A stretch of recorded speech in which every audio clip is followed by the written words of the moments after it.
What's going on, guys? Haxa here with something different than what you're used to. This has been a long time coming, and when I say a long time coming, I mean a very long time coming. The last time I did one of these was like 2 years ago. I think it was before the Dark Mirror dropped. So I'm very far removed from this. As you can see here, we have a smorgasbord of items here and a tier maker website. This is the item tier list. God, oh my God, what have I done to myself? Oh, look at this, look at this, look at this. Oh my God, there's so many. Um, this is going to be a project. My approach to this is going to be to break it into 3 parts. Part 1, which is going to be today, we are going to do commons and rares. Reason we're going to do commons is because I can really quickly breeze through the commons. It's going to take no time at all. Rares is going to be another story, but commons, very easy to talk about. The next part after this will be uniques, and then the part 3 will be legendaries and omens. I'm sure you can imagine the reason why I'm doing this. It's going to, if I did all of this at once, good God, we would, I mean, God, it'd be like a 7-hour video. And I am kind of known to ramble. My Skull tier list, my most recent one, was 5 hours long, and my contemporaries, my peers, if you will, such as Beals, his video was like 2 hours. It's the same. We're doing the same thing, but I strung that bitch out for 3 more hours. So my goal here is going to be brief, I guess. I want to hold myself accountable and be. I don't want to bloviate. I want to be a little brief with my rankings and my discussions of the items. However, I also want to put in my Haxa twist of or spin, I should say, of using my game knowledge, which I have a ton of. Obviously, I have 2,600 hours in this game. I play it all the time. I want to incorporate my personality and my spin into it as well. So like I'm gonna try and juggle this as best as possible. Basically, is what I'm trying to say. I want to not make it like a fucking 7-hour experience, but I do want to be informative and thorough. So just wanted to get that out of the way at the beginning here. Like I said, today's going to be commons and rares. However, on the rare front, I am not going to do Solar Sword and Lunar Ring today because I want to tier those alongside like all of the items they transform into. I'm sure you can imagine.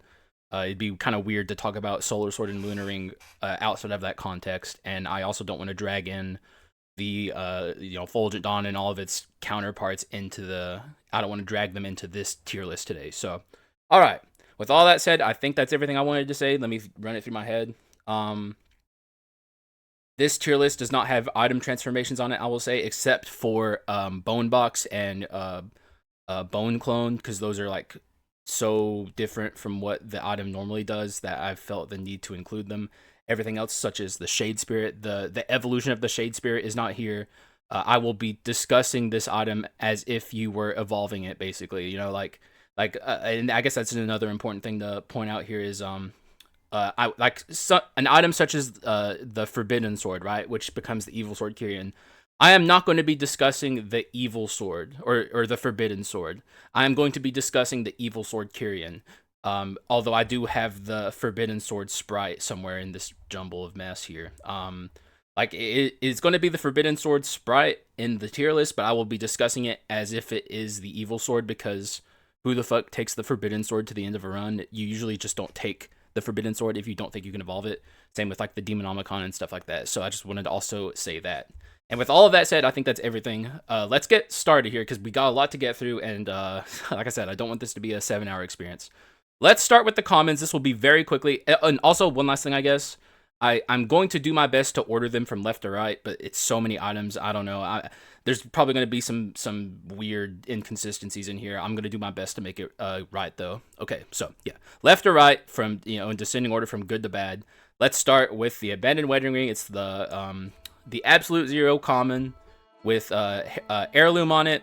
Frankly, I think this is just a B tier item, honestly. Like, it's not bad.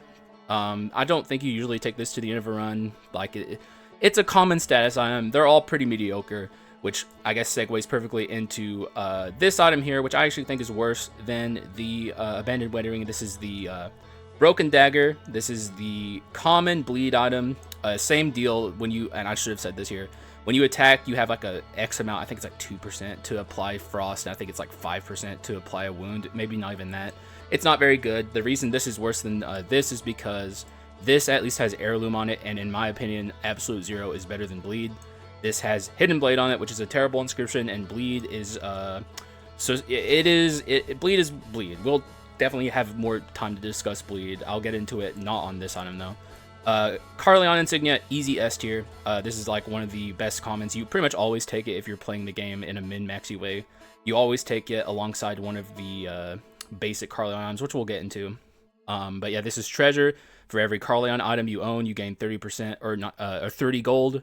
Very good. Just, yeah, you always start with this item. Discolored Dark Quartz, probably, I could even see it being A, but I'm going to put it in high B.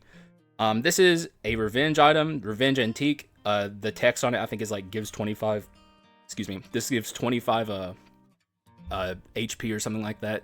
I don't know, it just has revenge on it, and revenge is good, antique is good, and extra max HP is like also fine. I don't think you really ever take this to the end of a run, but I guess sometimes you do. I don't know when you would.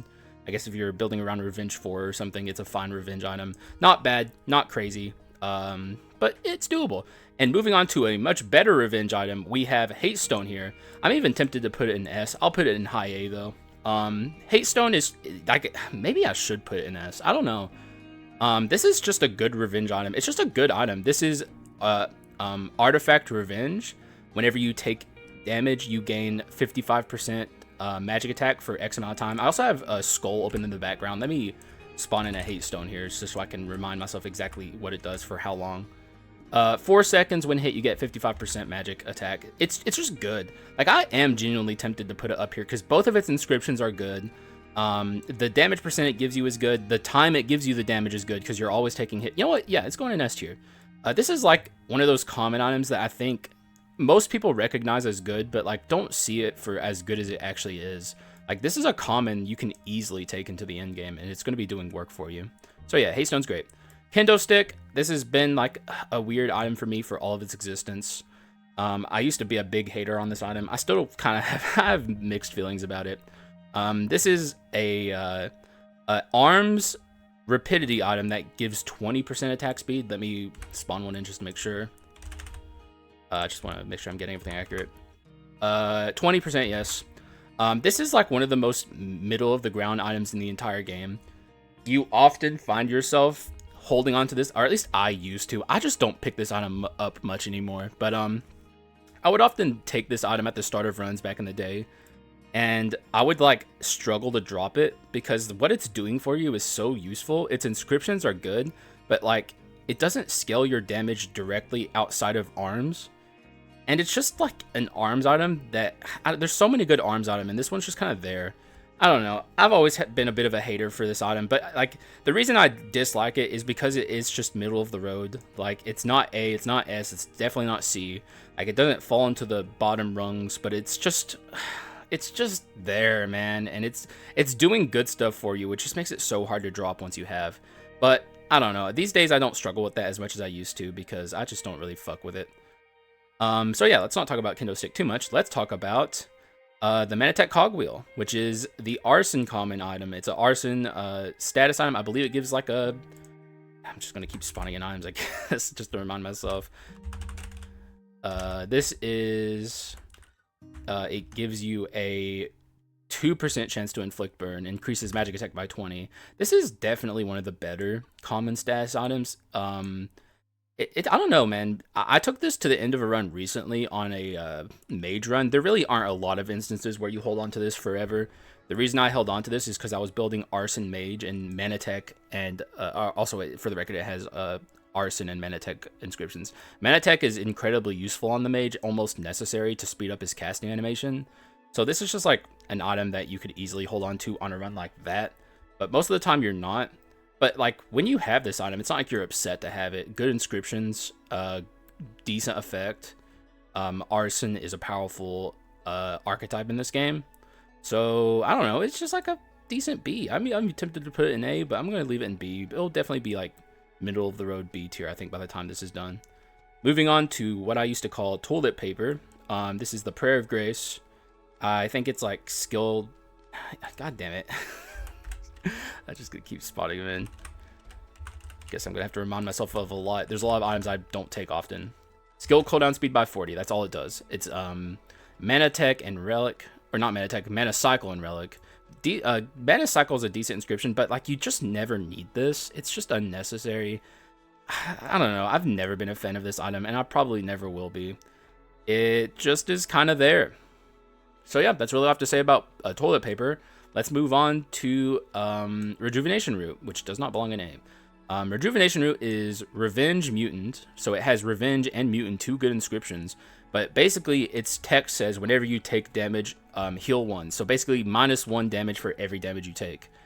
The best thing you can say about this item is it's like an enabler for like stuff like Priestess's Chosen Bible and shit like that.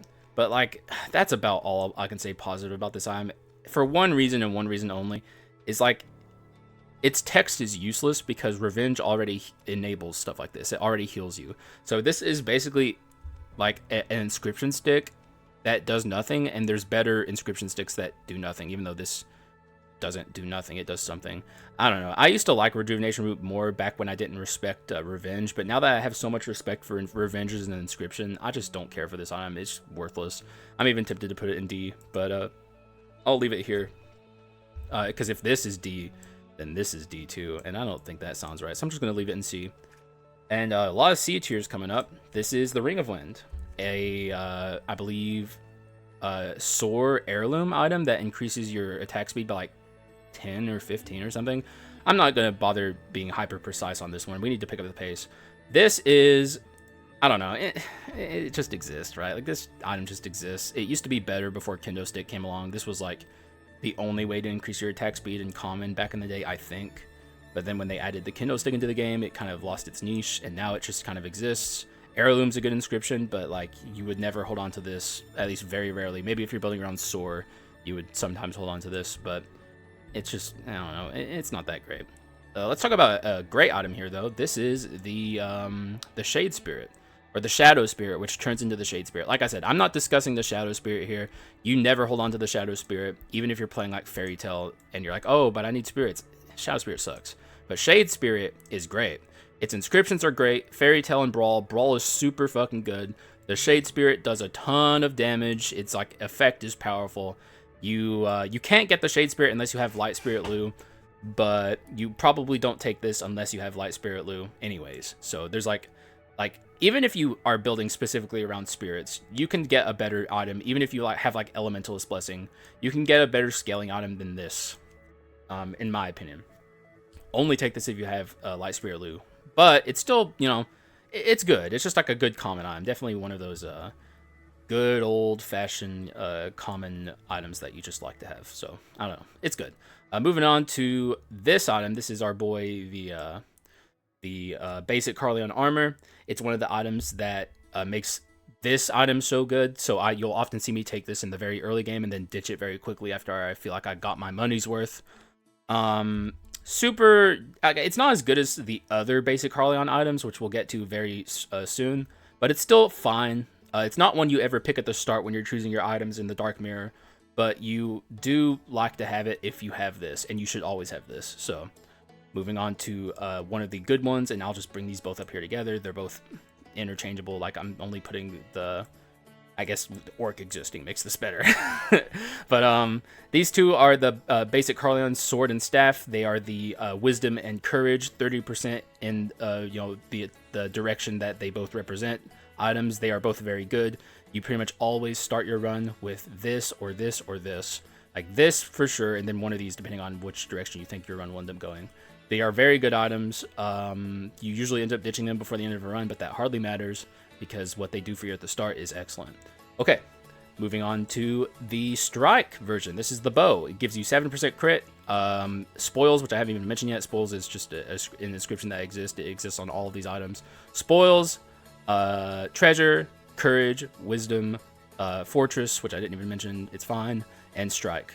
This is an item that I actually sometimes do see myself take to the end of a run, because I guess I didn't get offered better Strike items, and it's a fine Strike item. 7% crit's fine. Strike is a good inscription. At least Strike 2 is a good inscription. Strike 4 is a bit more of a ask, but I don't know. It's fine. This is definitely worse than both of these, but it has its uses, and it generates money if you have this, so what can go wrong there?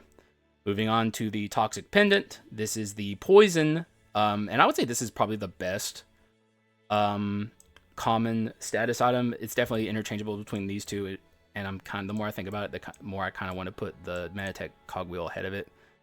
And I think I will, because I respect Manatech as an inscription more than Heirloom. But this is Heirloom Poison. It's like a 10% chance or something. I'm actually going to spawn this one in because I think this item is actually worth discussing. Toxic Pendant. What? Okay, thank you, Skul.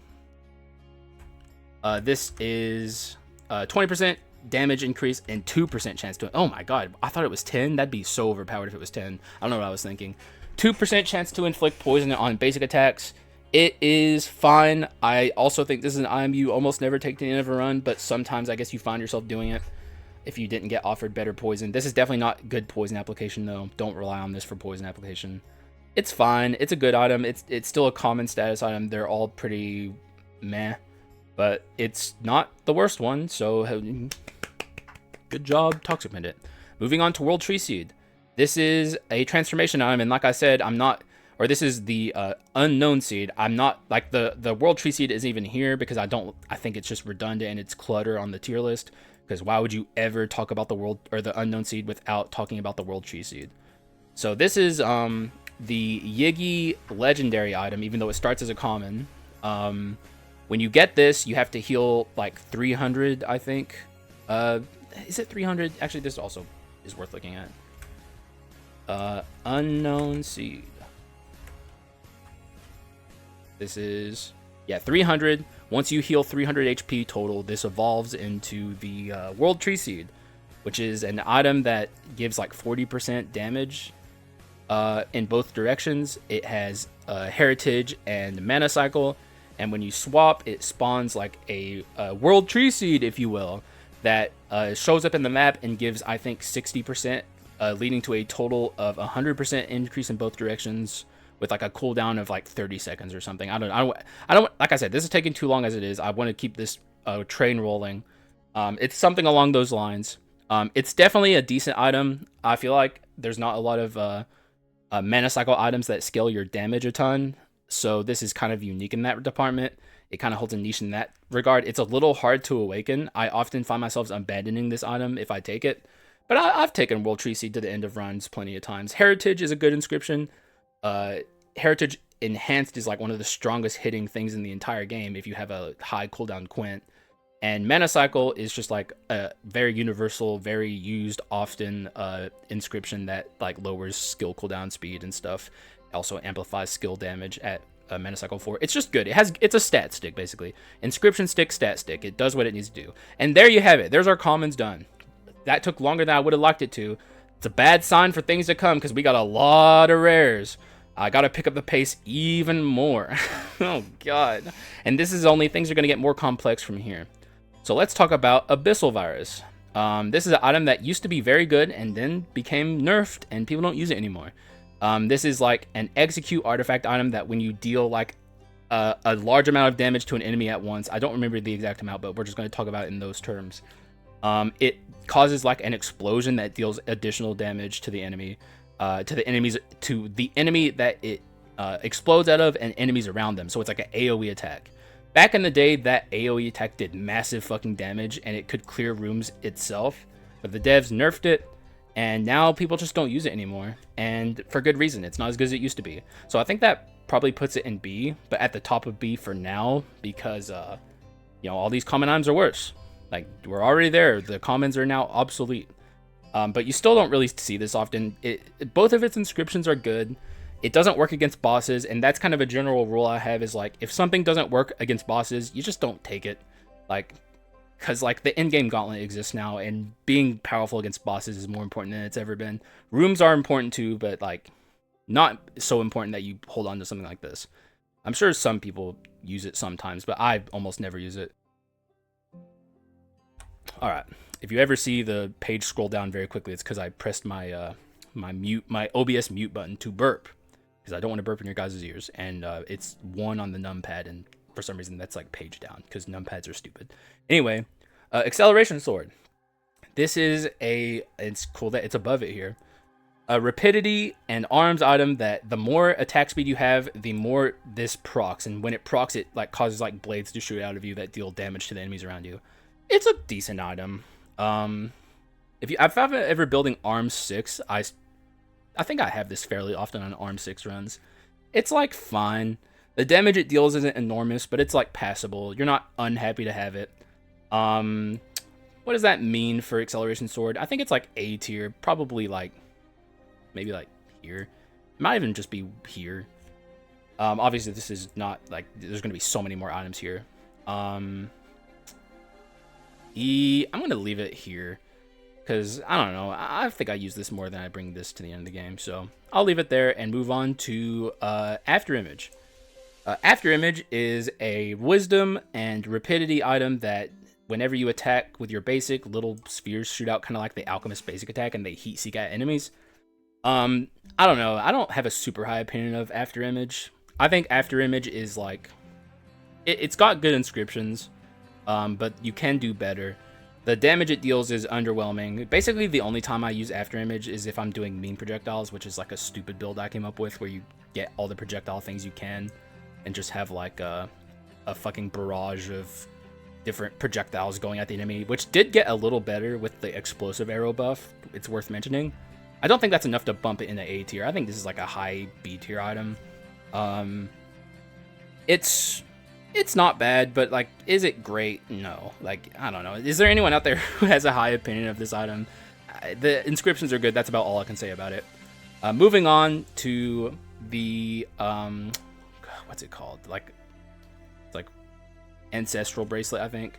This is a heritage rapidity item that increases or decreases, I don't even know the right wording here. Skull's weird. It makes your quint cooldown lower, where you can use your quints more, and I think it's like 30% more.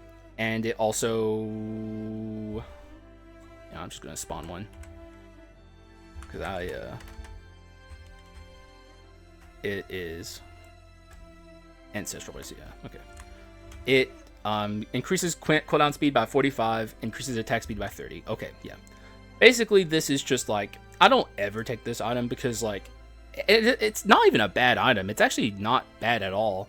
The inscriptions are good because like Heritage used to be bad, but then they made Heritage Plus, and now like Heritage Plus is like very good. It makes Heritage a lot more valuable. Heritage 1 was like the benchmark for Heritage back in the day, but now you can build Heritage 3 and be perfectly happy with it. I don't know. I don't know how to feel about this item. I want to put it in high B, but it could also be low A. It's definitely an item I never take, but like that doesn't make it bad. Like, this is not the Haxa thinks this is X or Y, or he never takes X or Y, so now it's like in D tier. This is a fine item. I'm gonna leave it in A for now, actually, and we'll like reassess it later. But like, this item is just one I don't have a lot of experience with, even though it's good, and it's probably worth taking more, especially based around quint runs, which the sad reality is like, quint runs only become good in the end-game gauntlet. If you're building your run around like a damaging quintessence, there's not a lot of play around that in Skul the Hero Slayer. Like, it's kind of odd, and I wish the devs had more items that like modify quint damage to some extent, but they don't. So yeah, I don't know. It's not an archetype you can necessarily build around, sadly. Moving on to our pal, the Ancient Incense Burner, which is similar to this item. It increases quint cooldown speed by some percent. I honestly want to keep this going, so I'm not going to look it up directly. Just know it works similarly to this with quint cooldown speed. It might be 50. And it gives you like 35 max HP, I believe, or something along those lines. And its inscriptions are Antique and Heritage. In my opinion, it's far better than the Ancestral Bracelet, but I don't think it quite... I don't know, maybe... The thing is, I'm trying to remove my bias as like a player who is aggressive. If you're a more defensive player, You probably love this item because it's like its inscriptions are good, its effect is good, and it gives you max HP. And if you get antique, it gives you like even more max HP. The amount of HP this item gives you itself with its inscriptions and effect is huge. So I think I'll actually put it here.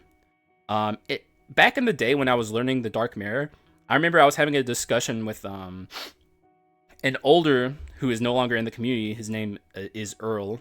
He was a YouTuber back when I was getting started, and we were talking about this item around the introduction of the Dark Mirror, and we were both in agreement that like this is like one of the best items in the game.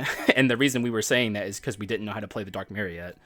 So like back when I had that mindset, this was like a godsend. I would have been putting it up here, but I don't know. I think I'm just gonna leave it here. I could even maybe stand to put it above these two. And in fact, you know what? I will. This is a good item. It is good. I just want to acknowledge that this is a good item. It's just like I don't use it often because I can just like I can build in other ways to avoid taking damage. But like if you're struggling, this is a good item. Anyway, moving on. We gotta keep this pace going. This is the Assassin Dagger. This is it's like crit. You know, this is a complex item. God damn it. I'm just gonna have to keep. I'm glad I opened up this skull and I'm using like the dev menu to spawn in items. But like it slows me down so much. Increases crit rate by 15. Increases attack speed. And movement speed by 20% of speed skulls. So basically like guaranteed 15% crit rate with hidden blade and strike on it as the inscriptions. And if you have a speed skull, even further buffs. It's a good item. It's definitely a really good strike item. If you're playing strike and you have a speed skull, you absolutely take this. But even without a speed skull, and you're doing strike, this is just a good item, which I think puts it like probably somewhere like around here. I don't know. Even on strike runs, I find myself often ditching an item like this because there's like, especially now in modern Skull, there's a lot more options that are also powerful. But I don't know. Yeah, I think that's a fair spot for it. It's good. Is it excellent? Is it like S tier? No, and it's probably going to fall further down in A as we keep going. But it is still worth your time. Speaking of falling further down, here are the Attendance Pauldrons. This is Courage Fortress. Increases concentration speed by some amount, and it gives you 40% physical damage, I believe. Maybe 30. I think it's 40 though. Might be 35. Either way, it's good. It's Courage and Fortress. Good inscriptions. You know, Courage is like a universal build around. You always want either Courage or Wisdom, pretty much. And yeah, it's a stat stick as well. So what can go wrong there? That's all I have to say about that because I want to speed things up. Beak of Raptor. This is one I'm gonna have to spawn in because I don't like. I know it vaguely, but I don't super know it off the top of my head. This is increases attack speed by 25% and crit rate by 5%. Swapping to a speed skull increases crit rate by 10 for 12 seconds. So this is basically if you have a speed skull and you're swapping frequently, gives you 15% crit rate and 25% attack speed. Though the 5% and 25 are flat, and the 10% on your crit for 12 seconds is if you swap. So that's not terrible. It kind of creates like, and it's not even. I don't know. Maybe I should. I don't know. My gut's saying here, high B, but it could also be low A. And this is something I'll like maybe reassess as I get to the end of this. But I almost never take this. I feel like this is only especially good if you're swapping in between two speed skulls, because most of you are going to know who I am, but maybe someone from the algorithm is here. One thing I'm known for as like a Skull YouTuber is like my advocacy for swapping a lot, and just like I swap constantly, and I always build 2 skulls to legendary. So like this is definitely an item that's more my speed, but even then I don't take it often. 2 speed skulls with this item is good. 1 speed skull kind of creates like a weird kind of swap incentive where it's like you have to swap all the time to keep the stat gain. But 15% crit rate's good, and 25% attack speed is also good. I would say this item's kind of outdated at this stage of the game, and we'll get into why later. But I think high B is good enough for now, and I've already spent too much time on it, so let's move on. But I don't know, this item's interesting. I probably should take it more than I do. Anyway, here's Berserker's Gauntlets. This is a masterpiece and revenge item, so it has that glorious revenge inscription. And its text is Here's another one I'm gonna have to spawn in. Can't type. Can't type. So slow. We're fucked, guys. We're gonna be here ages. Wait, where? Oh, what? Okay, I'm gonna have to spawn it in again. God dang it. God dang it. This is increases attack speed by up to 70 in proportion to your lost HP, which is like the more damage you take, the more this will do for you. But I'm sure you can notice a contradiction in there.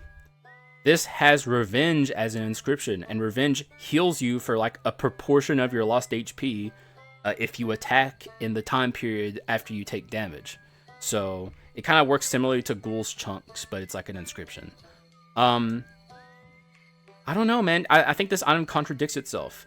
Like I usually take this item on masterpiece runs and then just end up deleting it. Like basically, this is just an means to an end to awaken masterpiece items for me. I never hold on to it for very long, and there's a good reason why. Because like you don't really get a lot of value out of it. It kind of contradicts itself with the revenge. I don't know. I honestly am tempted to put it at high C, and I think I'm actually going to leave it here at high C. I don't know. It's just weird. It just feels like it doesn't work.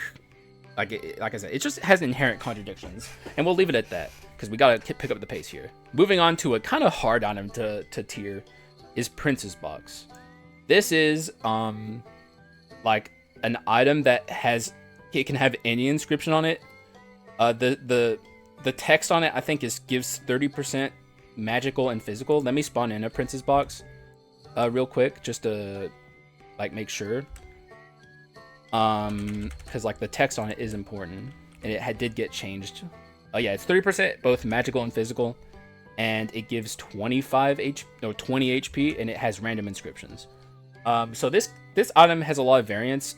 My kind of approach to something like this is to tier something in like the best case scenario. Like you find this on a run where you need it, because like otherwise I'd be putting it in like.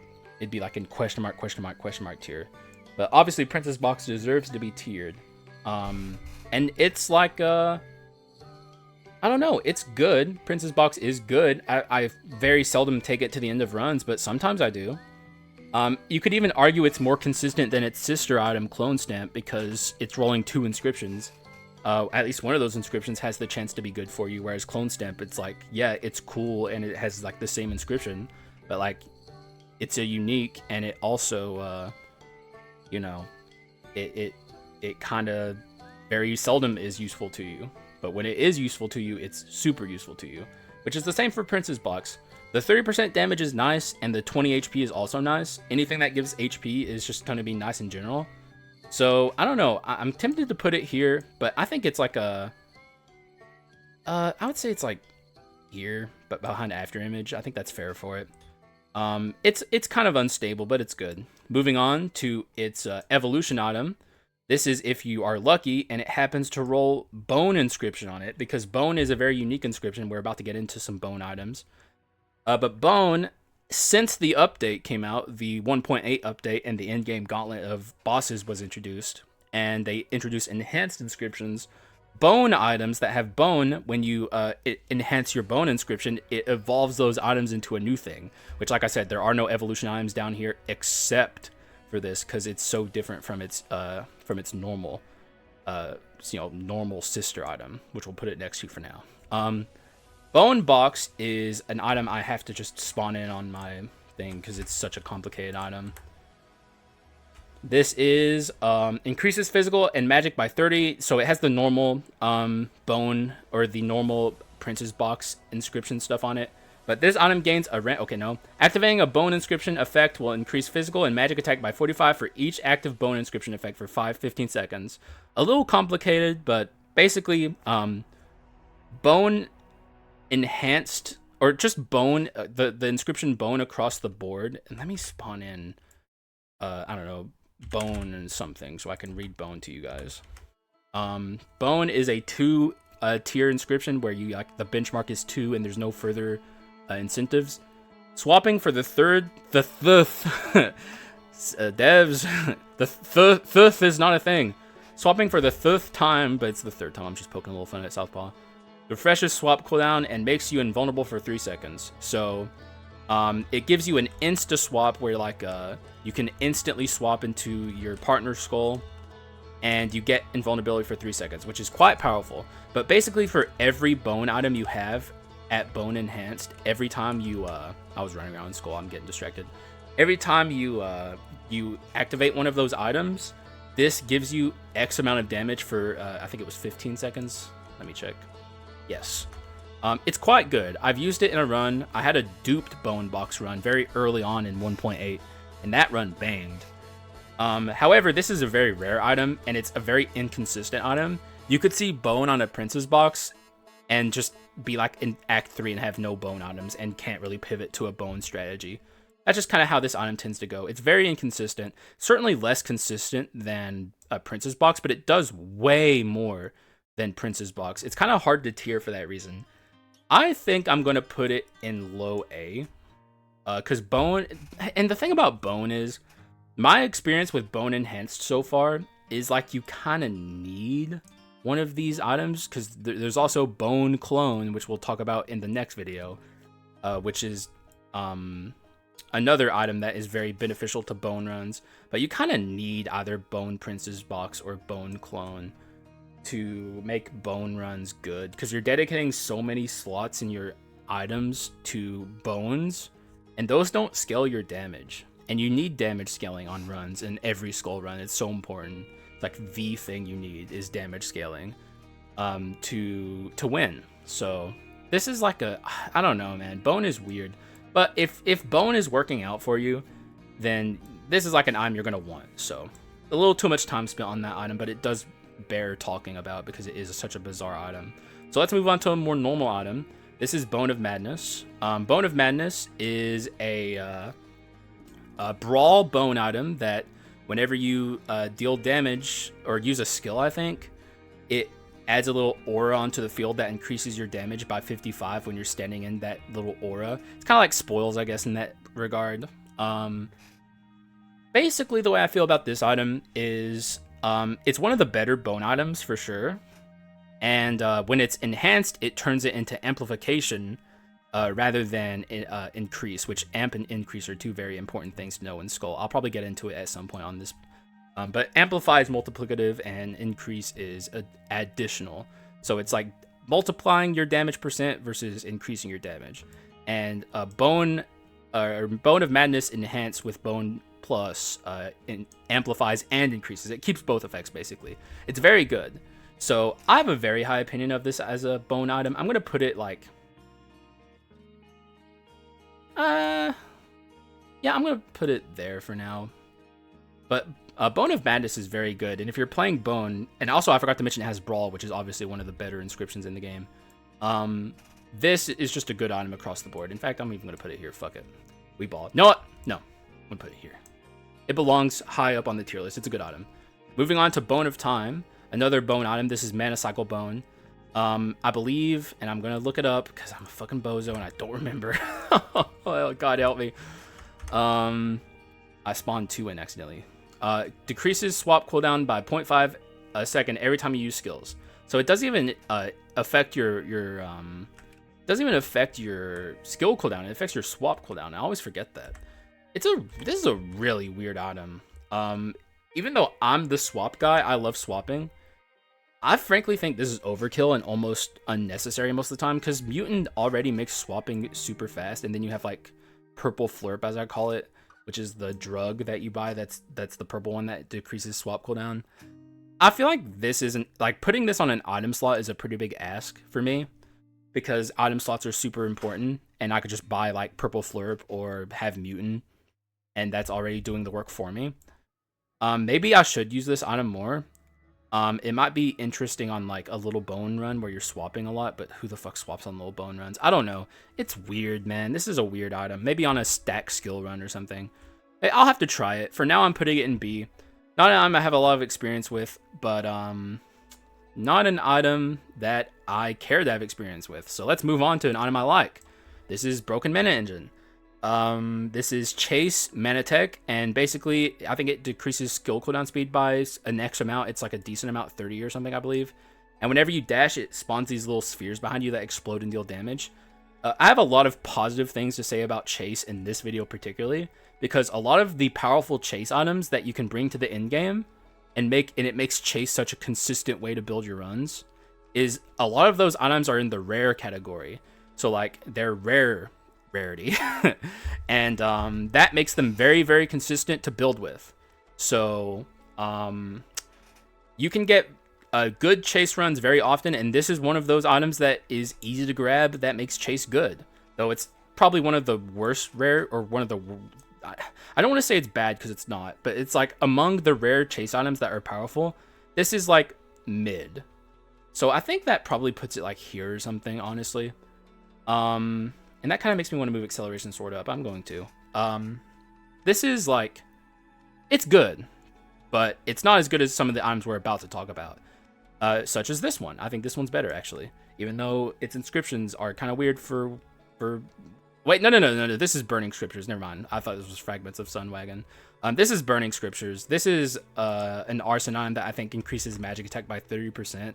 And like, if an enemy damages or an enemy that is burnt with arson damages another enemy with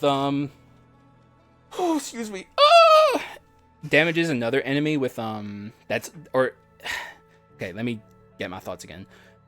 If an enemy that is on fire hits another enemy that is not on fire, it has the chance to spread it. Let me spawn one in. It has relic and arson, pretty weird inscriptions.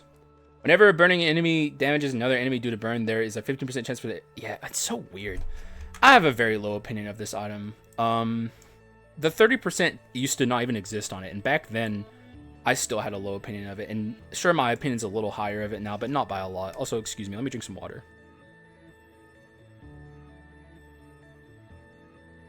God, I'm going to be talking so much. But yeah, this is like it's a weird one. I don't know. It's just like relic is a weird inscription to tack onto it. And a lot of the holy imagery items just kind of have that in this game, which makes sense, but also is unfortunate for those items. Like, this would be better without relic on it, but it has it. So I actually think it might belong here. Like, because like, at least I could see taking Ring of Wind on a sword run. I could never see taking this on an arson run. There's so many better arson items. If you're desperate, sure, but like at that point, just don't build arson. So yeah, I think I'm gonna leave it there. It's pretty crappy. Let's talk about something I like. Cavalry Decoration, which is another chase item. This is one of the ones I was thinking of when I was like, it's better than that. This is Heirloom Chase. It whenever you dash, you gain like this this aura around you that deals damage. It makes your dash actually deal damage. So like if you're playing pikeman, your dash already deals damage, and then this deals additional damage. Is its damage incredible? It's not bad, but it's not incredible. I would even say Manatech Gravity Generator, or no, not Manatech Broken Mana Engine probably deals more damage than this item does. But Broken Mana Engine can miss. This item cannot, which makes me highly value this item, and I almost always take it on chase runs. I think this item falls firmly here, like a perfect place for it. It's like, chase is so good in the rare category, and you can easily take all these rare chase items to the end of your run, and they will do work for you. It's good. I have a high opinion of Cavalry Decoration. The only thing that pisses me off about it is I kind of wish it made I wish it dealt dash damage instead of item damage, so it would proc something like what's it called, Mithril Gear, because like Mithril Gear is only usable on it's like Tackle Dashers and Pikemen, and I guess King Arthur, even though why would you ever have that on him? But like there's so many skulls that that would love to build dash damage runs, and they can't because their dash doesn't deal damage, and it makes like Mithril Gear very niche, which is annoying to me. However, let's move on, and that's like a complaint for another day, tomorrow specifically.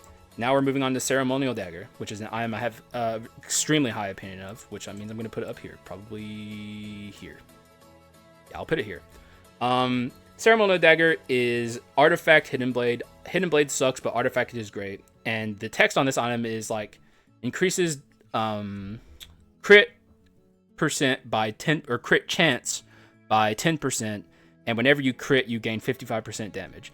And since crit items is such a powerful archetype in Skul the Hero Slayer, I pretty much always take this item whenever I see it and I'm building crit items, to the point to where like my community like kind of fusses at me. They're like, why are you holding on to ceremonial dagger so much? And I don't even know why this is like a constant thing that happens whenever I'm building crit items, because it's like, this item is excellent. It does everything you want. Like, it's so good. Yeah, I just have a super high opinion of crit items in general.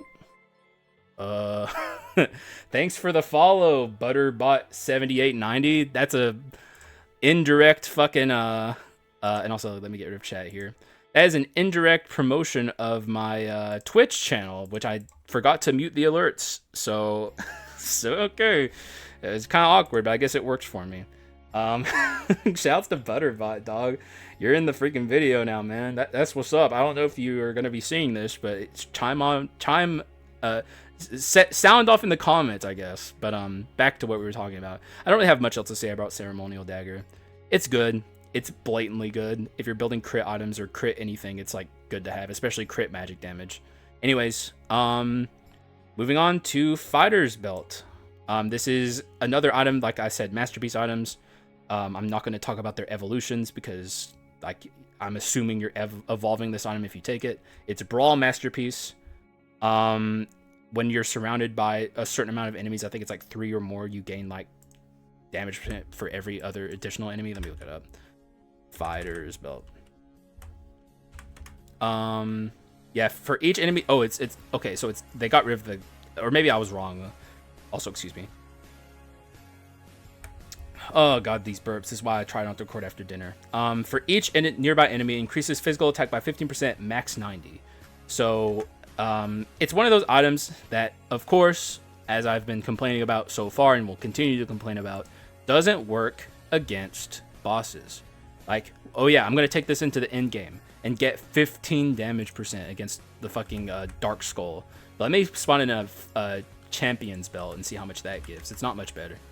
25. So yeah, I'm gonna take this item that only gives 25% damage into the in-game gauntlet and get 25% damage on one of my items. Yeah, I'm not doing that. That's not very good.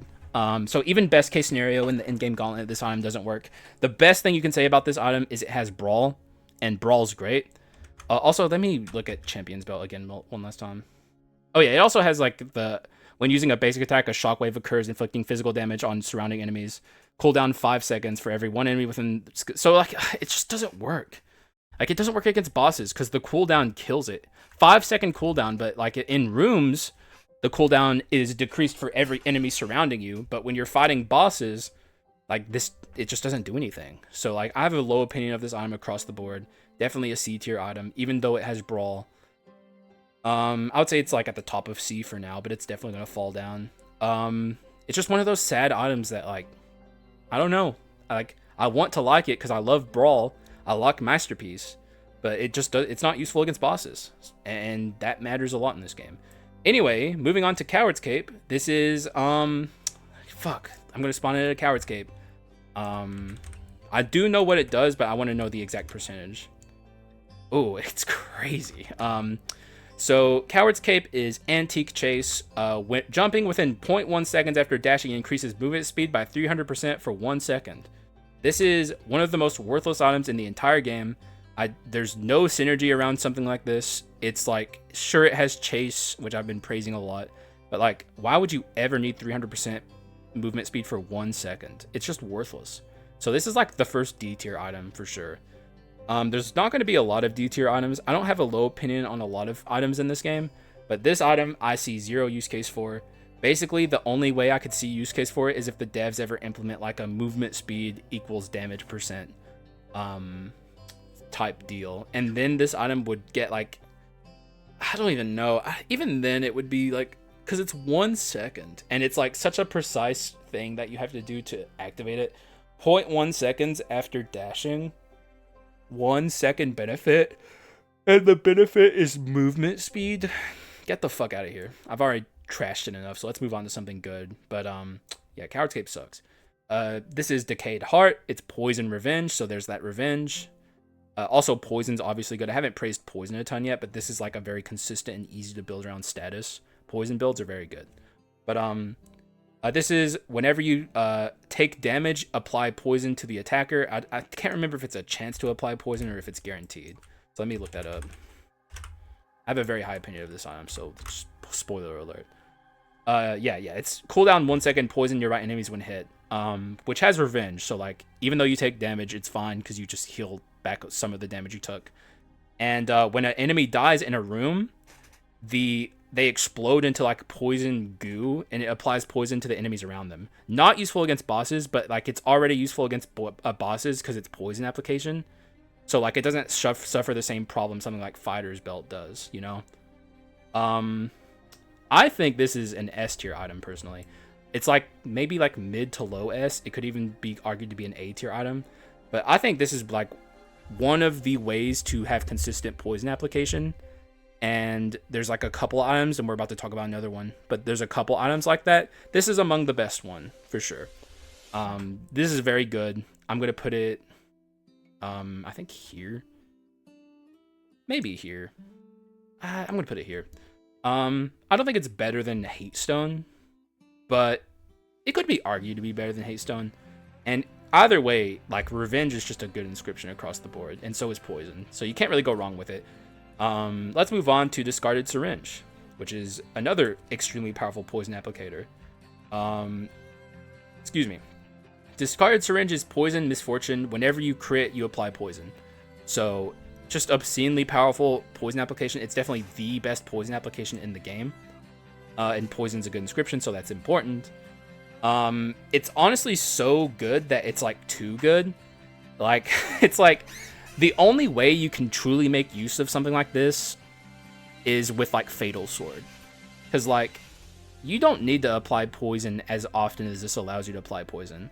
Like you can, it basically allows you to scale your Hate Stone up instantly, and it allows you to like proc your Fatal Sword, and that's really about all. Like it's such consistent poison application that it's too consistent is basically what I'm trying to say. But that's a good thing. Like I'm not complaining. It's just a good item. I think it firmly belongs here like at S, pretty high up in S. It's just good. Like I can praise it enough, but like I don't want to spend too much time on it. But like I think most people can recognize that this is a very good item. A Distorted Curved Sword. This is a dual and hidden blade item that increases damage by I believe 25 and crit rate by 10 or 15. I can't remember which. Either way, it's not too important to focus on the details. I want to speed through this. It's good.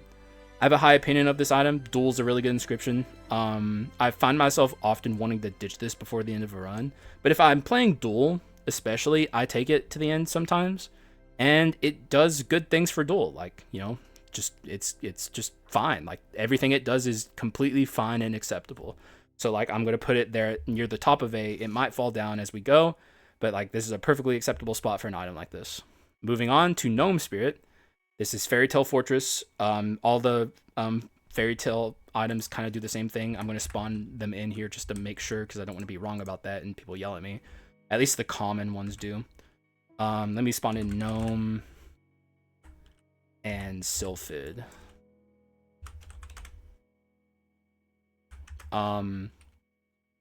Yes. They both just deal damage to enemies around them, basically. So it's just like a means to an end for Fairy Tale. I think this is the worst spirit, but like all the spirits are fine. I think I'm gonna put him here. Like the thing about this is like Fortress is just kind of a mediocre inscription in general. It got better in the most recent patch, but I'm still not sold on Fortress. Maybe my opinion will change and this item will go up if my opinion on Fortress changes, but like as of the time of making this video, I still don't have a high opinion of Fortress. It is what it is. It's just like he's the worst spirit just because he has the worst inscription attached to him, but that's not, it doesn't make him bad. Let's talk about bad though. This is one of the most baffling items to this day, continues to baffle the minds and hearts and souls of Skul fans. This is Elder Ent's Chamber Pot, as I like to call it. We'll call it by its fucking government name though, the Elder Ent's Gratitude. This is Heritage and Mana Cycle. It's an item that when picked up gives you like 50 shield, I think these days. It used to be 40. I'm going to spawn in one of these mother hubbers real quick. I just typed it wrong. I'll spawn in its counterpart too, because this item not too long ago got changed a little bit. Gain a shield of 50. While the shield is in effect, physical and magic attack increased by 50%. When the shield breaks, the gratitude of Elder Ant is destroyed, which isn't even true anymore. And now it turns into the Traces of Gratitude, which is a heritage mana cycle item that increases physical and magic by 15%. Just one of the most baffling items in general. Like, when you pick this up, it's in the Yggdrasil chest. It's one of those items that is a boss item that only spawns in boss chests. You have to go the entire run not taking 50 damage for the rest of the run to keep those mediocre stat boosts, okay? It's barely worth it, just the stat boost alone. And when it breaks, it turns into 15% in both directions. That's it. It's an inscription stat stick that gives you almost no stats. It has the same inscriptions as Unknown Seed and World Tree Seed. It has the same fucking inscriptions. And when you awaken your World Tree Seed, it gives more stats without having to never take 50 damage. I don't understand why the devs keep this item the way it is. Like, they recently gave it the Traces of Gratitude, which is just a worse World Tree Seed. Like, it never in any of its existence is a better option than the World Tree Seed, and it appears in the same chest as the World Tree Seed. So, like, if you're ever given the option between Unknown Seed and Eldrain's Gratitude, you never take this item, ever. And if World Tree Seed isn't in the chest, you still don't take this item because it sucks anyway. This is one of the worst items in Skul, and it continues to be the worst item in Skul. And this item needs a complete rework, in my opinion. Like, because it's just, you never take it. There's never a reason to take it. And the only use this item has is proof of no-hit runs, or at least close to no-hit runs. If you ever have this item unbroken in your end game win screen, and you can prove that you didn't cheat it in, like, I mean, fuck, I can't do that. I'm too reckless of a player, so that's impressive to me. So, like, this is basically like a trophy in your end screens. That's basically all it is. So, I don't know. You know, just sucks. We spent too much time on it. What a waste of my fucking time. Let's move on to Elementalist Blessing. Definitely the enabler for Fairy Tail runs. This is Fairy Tail Heirloom, and it gives you 55% magic attack for every spirit you have. S tier item, high S tier item. Fairy Tail runs are significantly harder without this item. I would say this is a chokehold on Fairy Tail runs across the board, because without this item, they kind of fall short of the damage scaling that you need to win a Skul run. So you can still win your Fairy Tail runs without this item, but like, it certainly makes it harder. So I don't know. The worst thing I can say about it is it's like, it just has a stranglehold on Oberon runs. Moving on to the 11th Finger of Lightning. One of the only remaining vestiges we have in this game that prove that the static inscription ever existed. Only old heads will know what I'm talking about.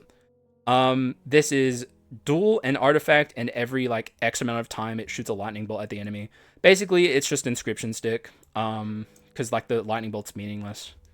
I don't have a particularly high opinion of this item. I don't have a particularly low opinion of this item. I think it's low A tier. I think it's actually perfect tier. You just take it for dual and artifact, basically. The lightning bolt is almost meaningless. Moving on to the Executioner Axe, which is Arms Execute, gives 50% damage. Execution. Oh my god. There's like a key I keep pressing that closes the dev menu out of the item spawning menu. It's weird. Increases physical attack by 50. Increases the max HP of Power Skulls by 30. It's just good. Like, it's just stats. It's good inscriptions. And on Power Skulls, it's additional help. I think it's like at the top of it, of A. I would even say it's above Attendance Pauldrons, but maybe arguably not. I think I'll put it here for now, actually. Just to try and be a little objective. But like, I do like this item a lot. It's very good. There's not too much else to say about it, so let's move on to the Giant's Axe, kind of the two companion axe items that are rare axes that do a lot of good for you. This increases your damage by 40%, and when you're swapping between Power Skulls, it unleashes like a shockwave of damage that sends enemies flying up into the air. Its inscriptions are arms and mutant. Obviously, I like this item quite a bit because I'm a swapper. I love mutant, so I'm going to be a little biased here and put it above the execution axe. But these are like kind of sister items, and they're kind of interchangeable. Whichever one you like more, hey, more power to you. I like this one more. Moving on to what I thought I was talking about earlier, the Fragments of Sunwagon. This is a chase arson item that whenever you dash, it shoots out like a blazing trail behind you that can it deals damage to enemies and has the chance to apply arson or burning to them, I should say. And I like it a lot. I think it's underrated. It's a good chase item that you can bring to the end of your runs, and it will do a lot of work for you. I'm going to put it right where it's at. I think that's fine. I think it's better than Broken Mana Engine because it's easier to hit the enemy with the effect, because this has a delay whenever you summon the sphere before it explodes. This is instant, so you don't really miss that often with this, whereas you miss sometimes with this. But yeah, it's a good item. Moving on to Glowstone. This is a rare, of course it's a rare, I don't know why I'm saying that. This is a treasure mana cycle item that every 4th skill cast or something. Let me spawn one in just to see. A Glowstone. Don't have a particularly high opinion of this item if it is obvious.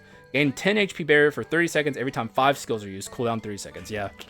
I don't know. 10 HP barrier is just not impressive. Like, every enemy in the game takes away 10 HP in fucking Dark Mirror once you start really going up into the Dark Mirror. And 5 times every 5 times a skill is used is a lot of time. That's a lot of skills to cast. And it's a cooldown of 30 seconds. So it's just kind of like, kind of across the board. I consider it to be a C tier item. Probably about here, maybe here, probably here. Nah, I'll put it here because I value treasure at least quite a bit. You know, I'm gonna put it here because I don't like seeing Broken Dagger that high in the tier list. But yeah, it's not very good. It's just kind of mid. Now, this is probably the best item we've talked about so far. This is the ancient, the Golden Incense Burner. This is a treasure antique item that gives, I believe, 30 or 25 max HP and 30% gold percent gaining. So like you gain 30% more gold every single time you gain gold. Hang on, let me try and I want to get this right, because this is an item that deserves the time spent on it because it's very good. 25, or no, it's 25%, not 30, my bad. 25% gold percent gain and 35 max HP, so I kind of got it all twisted. But yeah, this is pretty much an insta-take every time I see it, in the early game at least. You almost always ditch this. In fact, you always ditch this before your run is over, unless you're playing like the modded fucking items or something. But like, this is just like an insane item. It's so good. Gold percent gain is huge. It completely changes a run. The more money you have, the more powerful your sharps are. Treasure is already a powerful inscription, and this just makes it better. So this is definitely tip-top tier. Like, it's going to be a while before this is dethroned, I believe. Though, actually, no, it won't be long at all now that I'm really thinking about it. But yeah, I have a very high opinion of that. Moving on to Golden Sword. This is treasure arms. For every 10 gold spent in a shop, it gains... Actually, I need to get that right. I think that's right, but it's definitely something worth getting accurate as possible here. Wait, is Golden Wand in this? It's not. Hang on, let me add Golden Wand real quick. Because there's a couple items. Because I made this tier list myself. And I guess I forgot Golden Wand. Or maybe I forgot to spawn in Golden Wand. Because I had to rearrange. Oh no, Golden Wand's in here. I just forgot to grab it. Here it is. Okay. Yeah, okay, we'll put this here. Because Golden Wand's the counterpart for Golden Sword. Golden Wand is, or a Golden Sword is for every 10 gold earned, I believe. You get, every 100 gold spent. Okay, every 100 gold spent, you gain 1% physical attack up to 70. So you get this in a shop and you just start spending your gold and refreshing the shop and stuff, and it starts gaining stats up to 70. It's a stat stick with arms on it. You really can't go wrong with that. So it's definitely like high A, probably here. However, I do often find myself ditching this item before a run is over. It's very interesting because it is powerful. but like I just almost always get rid of it. It's very interesting. How long is this so far? 1 hour 5 seconds. We're in the thick of it, guys. Okay, let's speed up. This is the golden wand. It's basically the artifact counterpart to it. There's not much to say about it. Everything I said about golden sword applies to this item, but orc existing, I guess, makes me put it below below that. This is the golden whip. This is another gold percent gain item. I believe it's 15 gold percent you gain, and it has revenge, so it has that awesome inscription. And also, I think when you take damage, it's like 10% crit rate you gain for X amount of time. Very, very powerful. I'm gonna put it like probably here. The gold percent, and I'm gonna put it in S, because gold percent gain is so good. The more gold percent gain you have, the better. So like it's nowhere near the level of this, but I think it's probably rightfully around like here or something. I don't know why I was gonna put it so low. It has revenge, it has gold percent gain, it gives you stats. Like you really can't go wrong with golden whip. I guess maybe I'm holding on to the stigma of what it used to be like. It used to be a lot worse, but like they buffed it and now it's great. So let's move on to Sage's time. This is courage masterpiece. For every skill on cooldown, it gives you 15% damage in the physical direction. It's good. Courage masterpiece, you can't go wrong with that. I would say it's probably here. Actually, nah, I'm gonna put it here, because like this is consistent, this is inconsistent, and these two items are both very consistent. And masterpiece is not an inscription you build around, it's a means to an end. The most you build around is like masterpiece 3, and even most masterpiece runs I build at least don't have masterpiece 3 by the end. It's good though. It belongs somewhere around there. Here is another masterpiece item. This is the Warrior's Gauntlet. This is masterpiece courage again, but unlike that one, you don't gain stats. Basically, for the base item, which I'm not going to talk about too much, is you gain, or every it's like 8-second cooldown or something. Whenever you dash, it causes an explosion behind you. And the evolved version is whenever you cast a skill, you dash afterwards, you cause an even stronger explosion behind you.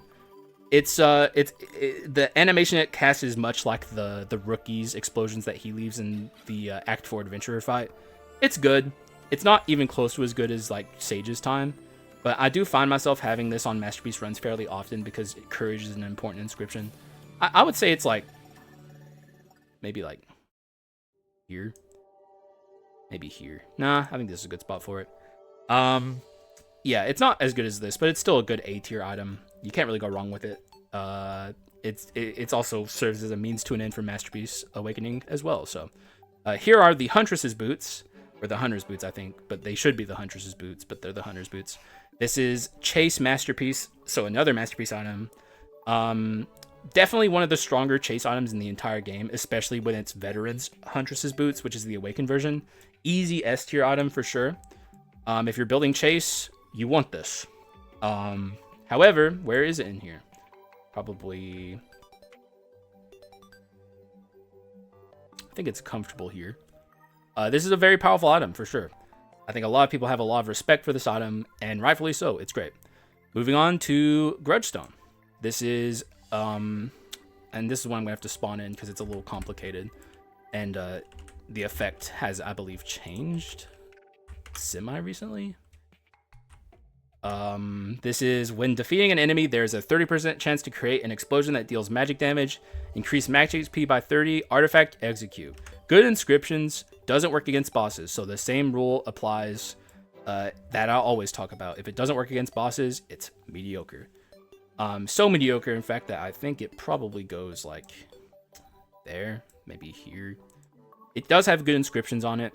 However, it doesn't do enough. Like, doesn't work against bosses. The explosion, I remember, is not very powerful. The max HP is nice, but like, I don't know. It just exists. One of those items that exists, and we can acknowledge that it exists, but nonetheless, it simply just exists. Moving on to my best pal forever and ever, Health Screening Machine. One of the most baffling items in Skul the Hero Slayer. In fact, potentially worse than Eldrin's Chamber Pot, but I doubt it. I don't know. At least Health Screening Machine comes out of fucking like shops. But Health Screening Machine increases swap cooldown speed by 10% and crit rate by 4% for every enemy under status effects. Stacks up to 50 and 20 each. Strike mana tech. Just so much weirdness happening here. It's just, oh my god. For one, doesn't work against bosses, so inherently. For every enemy affected by status effects, like, I don't know, man. Like, sure, it kind of like encourages multi-status runs, which are already kind of a tough sell. But even if you like have a bunch of enemies under poison, like they're gonna die quickly. You won't even have time to capitalize on the stats gained, and the stats gained are weird. Why skill cooldown and speed effect? Like, why? It doesn't make any sense. At least crit rate fits with strike, but swapping, just get the fuck out of here. Like, God, this item is terrible. Like, easy D tier. Tempted to even put it here, but I'm gonna put it here just because I really don't like this item. But like, god dang, what a piece of crap. Moving on to one of the newer items, and I'm probably gonna have to spawn a lot of these ones in. This is reliability. No, what the fuck is this item called? Gonna have to actually scroll on the item list and find it like that, because like I'm pretty unfamiliar with this item. Loyalty generator. Okay. This is a mana tech mystery item. Increases attack speed by 40 for 3 seconds after damaging an enemy with a skill. Increases physical attack by 40 for 3 seconds after damaging an enemy with a normal attack. It's not terrible. Like, it's fine. But it's bizarre. It's just one of those items I just really don't find myself taking or ever even considering when I see it. Even though, like, I guess it's like the 3 seconds is off-putting because that's a very short amount of time. And I don't know. It's just weird, man. I think it's like high B. It's probably fine here. The stats gained are fine, but they're not like end game stats or anything. You'd like to have something better. Mana tech's a great inscription. Mystery is a fine inscription. I don't know. It's just, it's weird, right? Like, I don't know. Maybe someone out there swears by this item, but like to be constantly like, and also the stats are like kind of like, they're like asynergistic, because like you would want attack speed on your basic and like damage on your skill, but like it's the opposite. I don't know. Like, loyalty generator, why don't you go fucking generate some reliability like our buddy reliability generator, please. Moving on to what's this item fucking called? I'm gonna have to like constantly, like, because these are new. Belt of Strength. This is a mystery brawl. Every third attack, I believe, it summons like a kind of like a brawl-esque energy wave that deals damage. It deals magic damage, by the way. It's a very good item. Definitely one of the better items from the DLC batch of items. I have a pretty high opinion of it because I like brawl, and it's just like, it's like brawl plus, I get, or not, because that's an actual thing. It's like brawl, it's extra brawl basically is what I'm trying to say. Brawl, we put brawl in your brawl so you could brawl with your brawl, and there's nothing wrong with that. I like it. Where does it go here? Probably I don't know. Looks like a fine spot for it. It's good. If you've never used it, you should. Moving on to Howling Horn. As you can see, I put most of the DLC items here together. I think I got all of the DLC items. If I forgot one, feel free to mention it in the comments. I honestly tried my best to get everything, but I maybe missed a couple things. This tier list is objectively missing a couple things. I forgot some items and added them in afterwards. If you want to use this tier list, you're going to have to fill in the blanks that I missed, unfortunately. But here's the Howling Horn. This is a mana cycle mystery item. I believe it's every time you cast 5 skills and you use a basic attack, it like deals it's basically like a ability spam item, but with extra steps, which sounds like a bad thing, and it kind of is, but it works really well with Little Bone, who is the best ability spam items user in the game. And if you're wondering what ability spam items is, maybe you're new to Skul and you need me to explain these things. It's an archetype, basically any item that like, think of like Mage's Necklace, right? You cast a skill and the item procs and deals damage. So any item that procs when you cast a skill is an ability spam item. And Little Bone uses this item quite well, but like other skulls are going to struggle a little bit more, but like they can still get decent value out of Howling Horn. I would say Howling Horn is, I don't know. It's like, if we're talking ability spam items, it's probably one of the worst ones. But that's not a bad thing to be, is a bad ability spam item, because like ability spam items are good. So frankly, I think it probably just belongs here near the bottom of A. I would say it's better than this. Probably not better than Bone Box. Yeah, you know, that sounds good to me. This is a fine spot for a pal here. Bit awkward to use, but like, I don't know, you can get use out of it. It's fine. Moving on to a statue of a giant. I think that's what it's called. Colossus statue. This is antique and mystery, and I believe it's like max HP plus 35. And yeah, when normal attacking an enemy will pull in nearby enemies. It's like, I don't know, it's weird. This is like the pinnacle of a B tier item. The max HP effect is nice, but like pulling in enemies, for one, it doesn't work against bosses, so, but also I don't know, it's just weird. Like, it can be useful, I guess. You can get use out of it. The max HP is nice. The inscriptions are fine, but I don't know. You can do better. I think it probably belongs like around. That's, keep going. Here looks good. Yeah, here looks good. That looks good for our old pal here. And that makes me want to move Kendo Stick up, actually. That looks good to me. Yeah, I don't know. It's just weird. In fact, I would say Kendo Stick's better than this. Okay, that looks good to me. Moving on to Infantry Spear, I believe it's what it's called. Yep, got that one right. This is a arms mystery item, one of the DLC items. As I said, they're all kind of here scrunched up together. This is whenever you take damage, a little like spear will attack your enemies around you. I can't remember if it has a cooldown. I need to spawn it in to see. This is, nope, no cooldown. So this is a very interesting item. The effect doesn't deal a ton of damage, but like you can take this on like a ghoul run and get some value out of it. Maybe stand underneath like the Chimera's poison waterfall and just have it fucking beat the shit out of her. But like I said, the effect doesn't deal a ton of damage, so it's not like an incredible item, but it's fine. It's good. I would even say it probably belongs like here. It could even maybe be here, but I think it's fine here. Just bring revenge with this item or something, and even then, like, you just gotta be a little careful. But I guess dealing damage as you take damage is not the worst thing in the world. You can get value out of that. Moving on to, fuck, what are these called? I don't even know. This is like one of the most boring items in the entire game. Magic Boots.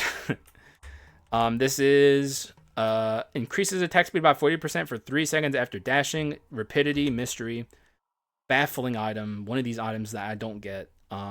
It's just like, what use case does this ever have? It's bizarre. It's like a bizarre flow of gameplay that it creates. Dashing into a basic attack, and it's like 40% attack speed when you dash. Like, hello, what the fuck? Why? Like, that's not that good at all. In fact, I think this is like a high D tier item. I've never taken this item, and I don't think I ever will. Because it just makes no sense. It's like they just needed, it's like a filler item. They were like, shit, god damn, we gotta put something in that item slot for this DLC. Shit, I don't know, I don't know, when you dash, you get attack speed or something, I don't know. That's like me in the boardroom with Southpaw. But yeah, I don't care for it. I don't think anyone cares for it. Moving on to Mane of a Red Horse, an item that is insane. Like, what were they thinking when they made this? We'll get into why this is so insane later. But this is Mutant Mystery.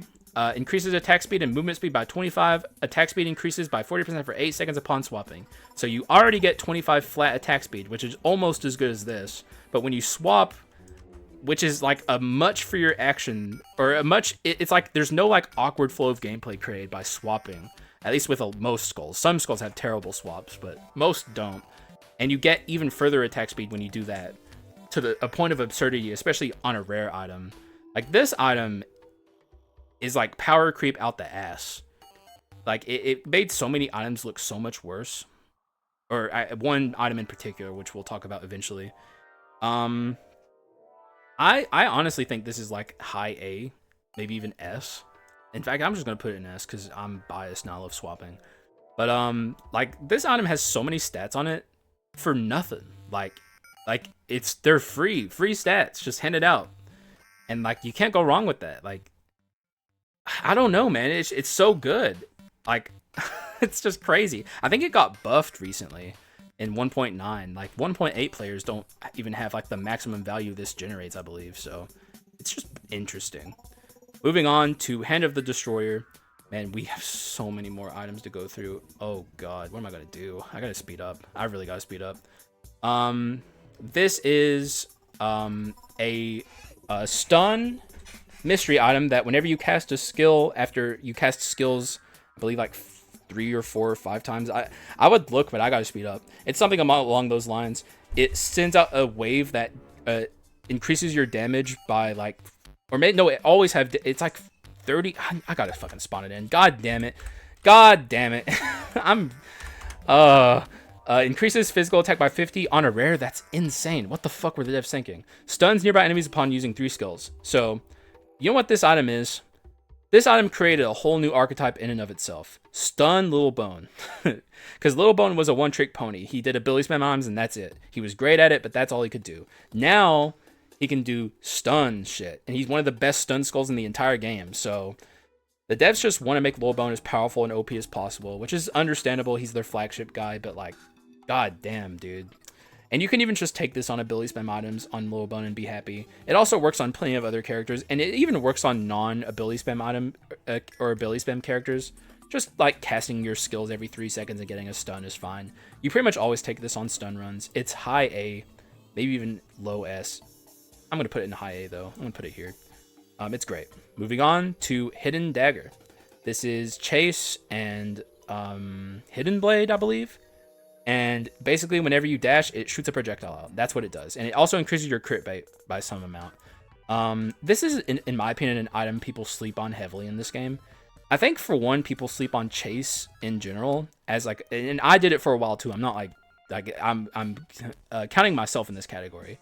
People sleep on Chase as a build around for damage and just like power. I think Chase runs, like there's like a bunch of, like I talked about crit items as an archetype. Ability spam items as an archetype. I think Chase is among those as like one of the more powerful build around archetypes in Skul because of how consistent it is. So many rare Chase items that are so powerful. This is one of those that is honestly among the ranks of Hunter's Boots, and people just don't notice. Like, this is a very, very powerful item. I'm even just going to leave it here. I think it's S, and I think it's right below Hunter's Boots. It's so good. And I suggest if you've never played around with Chase or with Hidden Dagger, build a Chase Hidden Dagger run where you take Go-Getter and build around your Chase attack items, like items that activate when you dash, basically. And watch my recent Pikeman run that was a disguised run. It was actually a Gargoyle run, and I tricked Pikeman fans into watching a Gargoyle run because I'm fucking zany like that. It was, I think, a run within this week, just to see how out of control a run like that can get. Because this item is very good, and it's especially good on characters like Gargoyle and Pikeman, characters that can dash a lot and get a lot of value out of their dash. Okay, moving on to Ice Skill Spalders. God, I don't know. I don't know if I'm going to be able to finish this segment because I gotta stop recording soon, and I might have to skip a video tomorrow. I don't know. We'll have to see. I'm going to try and get this out by tomorrow though, but talking about this isn't helping, so let's just keep going. Ice Skill Spalders. This is a Absolute Zero and Fortress item that whenever you deal damage with your dash attack, it has the chance to freeze. This is, in my opinion, one of the most baffling items in the game. We're getting into possible D tier. This is like, there's no, outside of King Arthur, and he's a recent addition, and even then he only sometimes deals dash attack damage with magic damage. There's not a lot of characters that can really consistently use this. Tackle dashing is not good enough for this because it only has a % chance to freeze an enemy. I would look, but I need to hurry what the % is, but it's low. I don't know. I just find this item to be baffling. I don't really see a use case for it ever. I honestly don't know if it's D tier. You know what? It is D tier. I think it's high D tier, but like this is like an item that just kind of confuses me. I don't know what the devs were thinking. It'd be one thing if like more characters dealt dash damage that could dash more than once. You have like tackle dashers, but like they dash only some, like they have a big cooldown with their dashes, whereas like only Pikemen can really use this, and Freeze Pikeman could work, but I don't know if it'd be good. So I don't know. I just don't have a particularly high opinion of this. Moving on to Inner Flame. This is Arson Mutant. Whenever you swap, it increases your damage by like 40 or something. And it has your swap now can apply Arson to enemies. It's very good. I think everyone likes the badges. Because we're about to talk about the other badge. This is a high A tier. I would say very fittingly like here, which also means we can very briefly go through Inner Malice, which I think is better than this. These do about the same thing. The Inner Malice does everything that does, but it's poison based, so it has poison and does physical damage and applies poison with the swap. Both of these are very good. I really don't hear people say anything bad about them. They've always been items that people like, and people will continue to like them into the foreseeable future. They're good. Moving on to an item that really needs no introduction. This is the item I was talking about, eclipsing this item. This is one of the best items in the game, Invisible Knife. It is kind of the thing that makes crit items what it is, which is the archetype I keep mentioning. This is increased crit rate by 10%. Whenever you crit, deal additional magic damage, basically, with no cooldown. The inscriptions are Misfortune and Hidden Blade, and this is one of the best items in the game. Wow, that is not where you belong. I don't even know how that happened. Genuinely, this item kind of sets the standard for items in this game. We're in the rares. You know, we're only talking about rare items, and genuinely, it's going to be a long time before an item eclipses this. This is at the tip top of S tier, and it will be for a very long time. One of the best items in the game, period. So, yeah. Invisible Knife, like I said, needs no introduction. I don't want to spend too much time on it. It's just insane. In fact, it's so good you can just take it on physical skulls and build mixed damage runs like I do all the time, and this single-handedly will allow your magic damage to pop off. Moving on to Iron Boots of Bitter Cold. This is Soar, Absolute Zero. In-air attacks have like a 5% chance to apply freeze. Very niche, kind of mediocre, not even kind of, very mediocre. Easy C tier item. Definitely belongs like around here. I think it's better than, no it's not. Yeah it is. And it's probably better than that too. It belongs like here. It's not very good. Like I want to pick up the pace. Sorry if I'm breezing through these a little bit now, but I just want to get this video. I want to get part 1 out tomorrow, which will be today for you guys. So if you guys see this video on Wednesday, I did my job. If you don't, then I'm a fucking bozo. But yeah, moving on to Jagamon Thorn. This is one I'm gonna have to pull up in Skul because I don't like it. Does a lot and I can't remember all of it. This is a bleed item. Normal attacks against enemies inflicted with wound deal an additional 7 fixed damage, and an enemy and increase your attack speed and movement speed by 3% for 5 seconds, stack up to 30. So it's not even, it doesn't even apply bleed. It just deals 7 additional fixed damage, which is true damage. That cannot be changed. It always deals 7. This is one of just terrible, honestly, genuinely terrible. With the advent of the Dark Mirror, items like this just got neutered and became unusable. There's no reason to ever have Jagamon Thorn. The stats it does give you are not worth it. They're so not worth it that I'm even going to put it in D. I'm going to put it at like the top of D. This is a terrible item. This used to be a lot better, like when it was only normal mode. And if you're playing normal mode still and like low DM levels, I'm sure you can probably take this, but I would still not recommend it because you can do a lot better. Just avoid it in general across the board. Moving on to Ginny's Chain Sickle. This is a soar item that whenever you attack in the air gives you it just deals an additional instance of damage. It's a soar and misfortune. It's, in my opinion, a little underrated by the community. I like to build with this item. You can take like pikeman runs where you like build around his quick in-air basic attack, and have like an additional basic attack basically that procs whenever you use your in-air attack. It's good on gargoyle. I like doing mixed damage gargoyle runs that carry this as a means to enabling your physical damage. And soar items are kind of hard pressed for very powerful effects, and this is one of the more powerful soar items. I think it's like mid A tier, honestly. It's falling. It's falling. He's going. Ah! I think it's probably here. Yeah, he fell. He fell off elbozo and all that shit. I don't know. It's fine though. It's a fine item. Being high A or mid A tier isn't a bad thing. He might even be low A tier by the end of this, but even then, that's fine. Let's move on to Justice Served. This is a buffed item in the 1.9 patch. If you're playing on console, you won't have this yet, as of this video existing. But this is 30% damage in both directions, physical and magic, so that's the buff. And also, they buffed it to, I think, every 12 seconds, whereas before it was longer. Let me spawn in the Justice Served, just to be sure. Yeah, every 12 seconds, your next attack inflicts stuns. So this item used to be considered very bad by everyone. Not me, though. I always was kind of a defender of this item. But now I think people like it a lot more, and I like it a lot more. It just got buffed and became better. I think it's like a mid-A tier item. Maybe here's fine for it. I have to do more stun runs with it to really know, since it's, you know, newly buffed. But I think this is probably a perfectly acceptable place for Justice Served. It does what it does. It does what it does well. Consistent stun is good. You can't really go wrong with it. Moving on to Knight's Determination.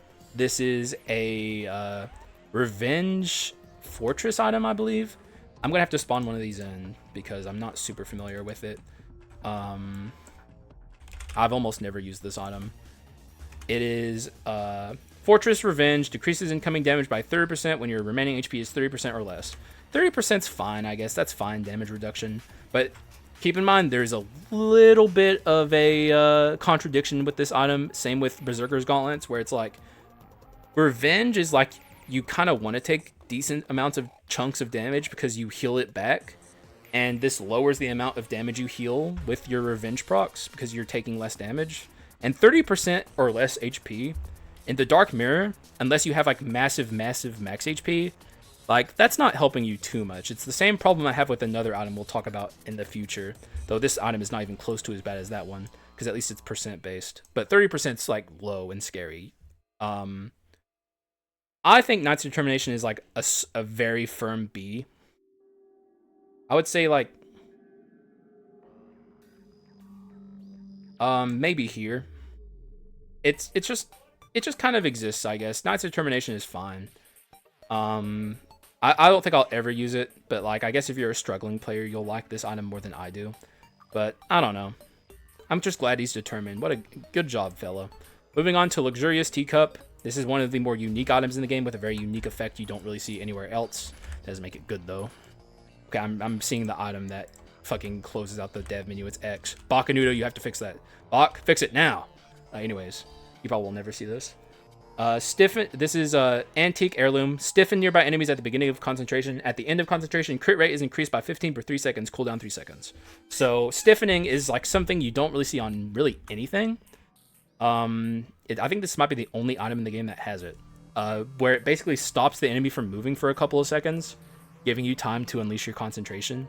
The problem with my problem with an item like this is, for one, who cares about crit rate aside from Hunter?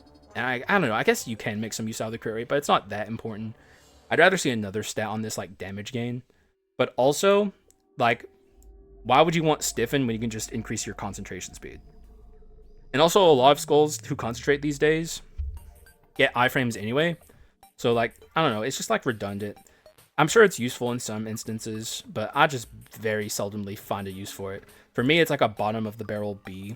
I would even put it, like, here, I guess. Maybe here, even. I'm gonna put it here. It's fine, but it's nothing insane. Like, I don't know, I just don't value it that much. Moving on to Mage's Necklace. This is one of the ability spam items I mentioned earlier. This is whenever you cast a skill, it shoots fireballs for a few seconds. Think of it like the Mage's ultimate, basically.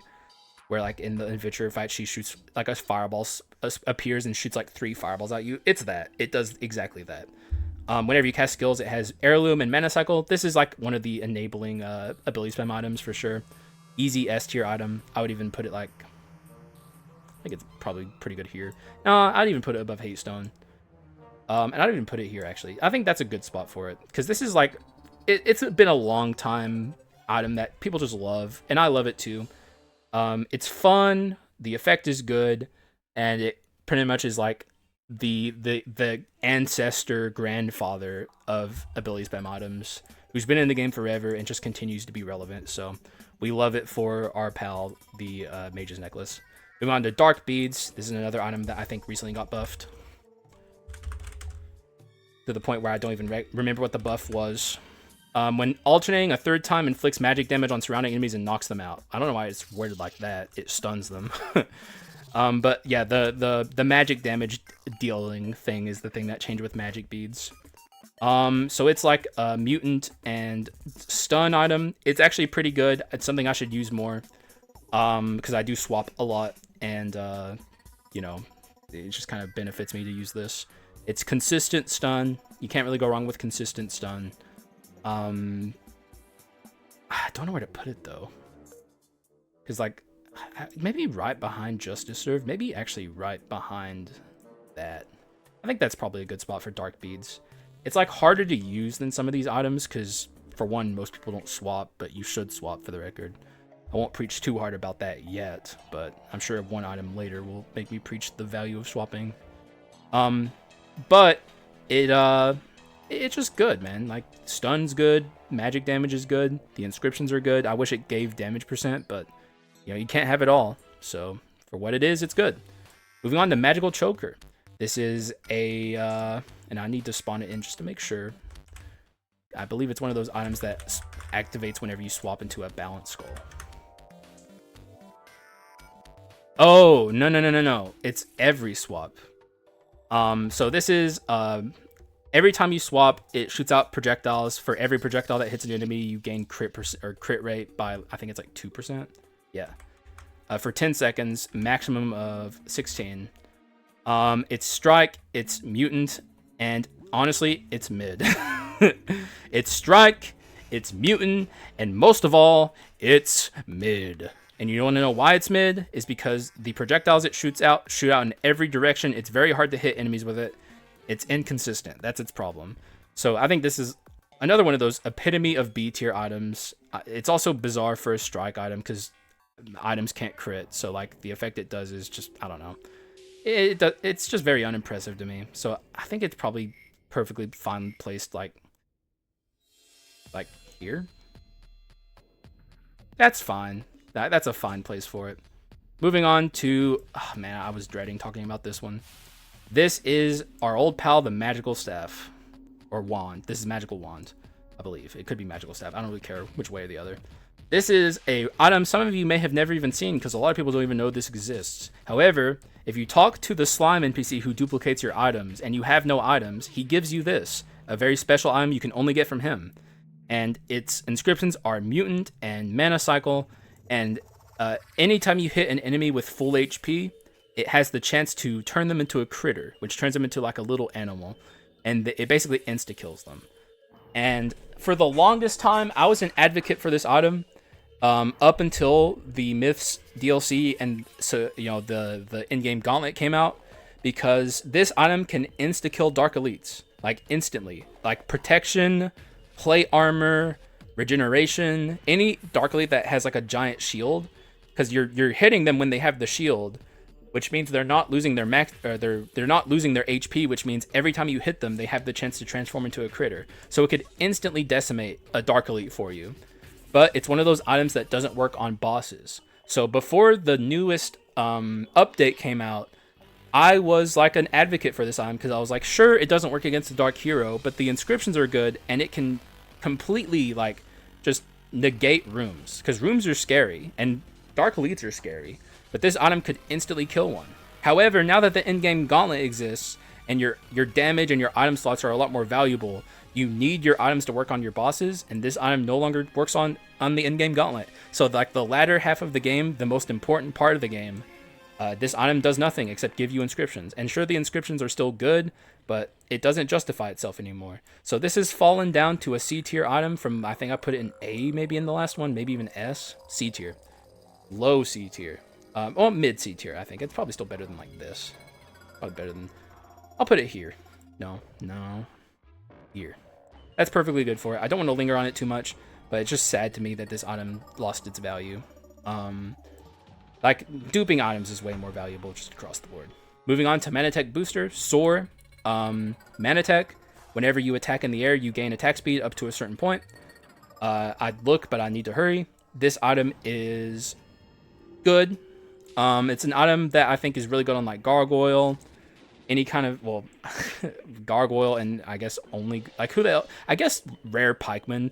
But you also have to keep in mind, and this is something that I will briefly touch on because I need to hurry, but there's a thing in this game where you can have too much attack speed and then you lose your inputs unless you can click like super fucking fast, which I would not recommend trying to do because, you know, you're gonna hurt your finger.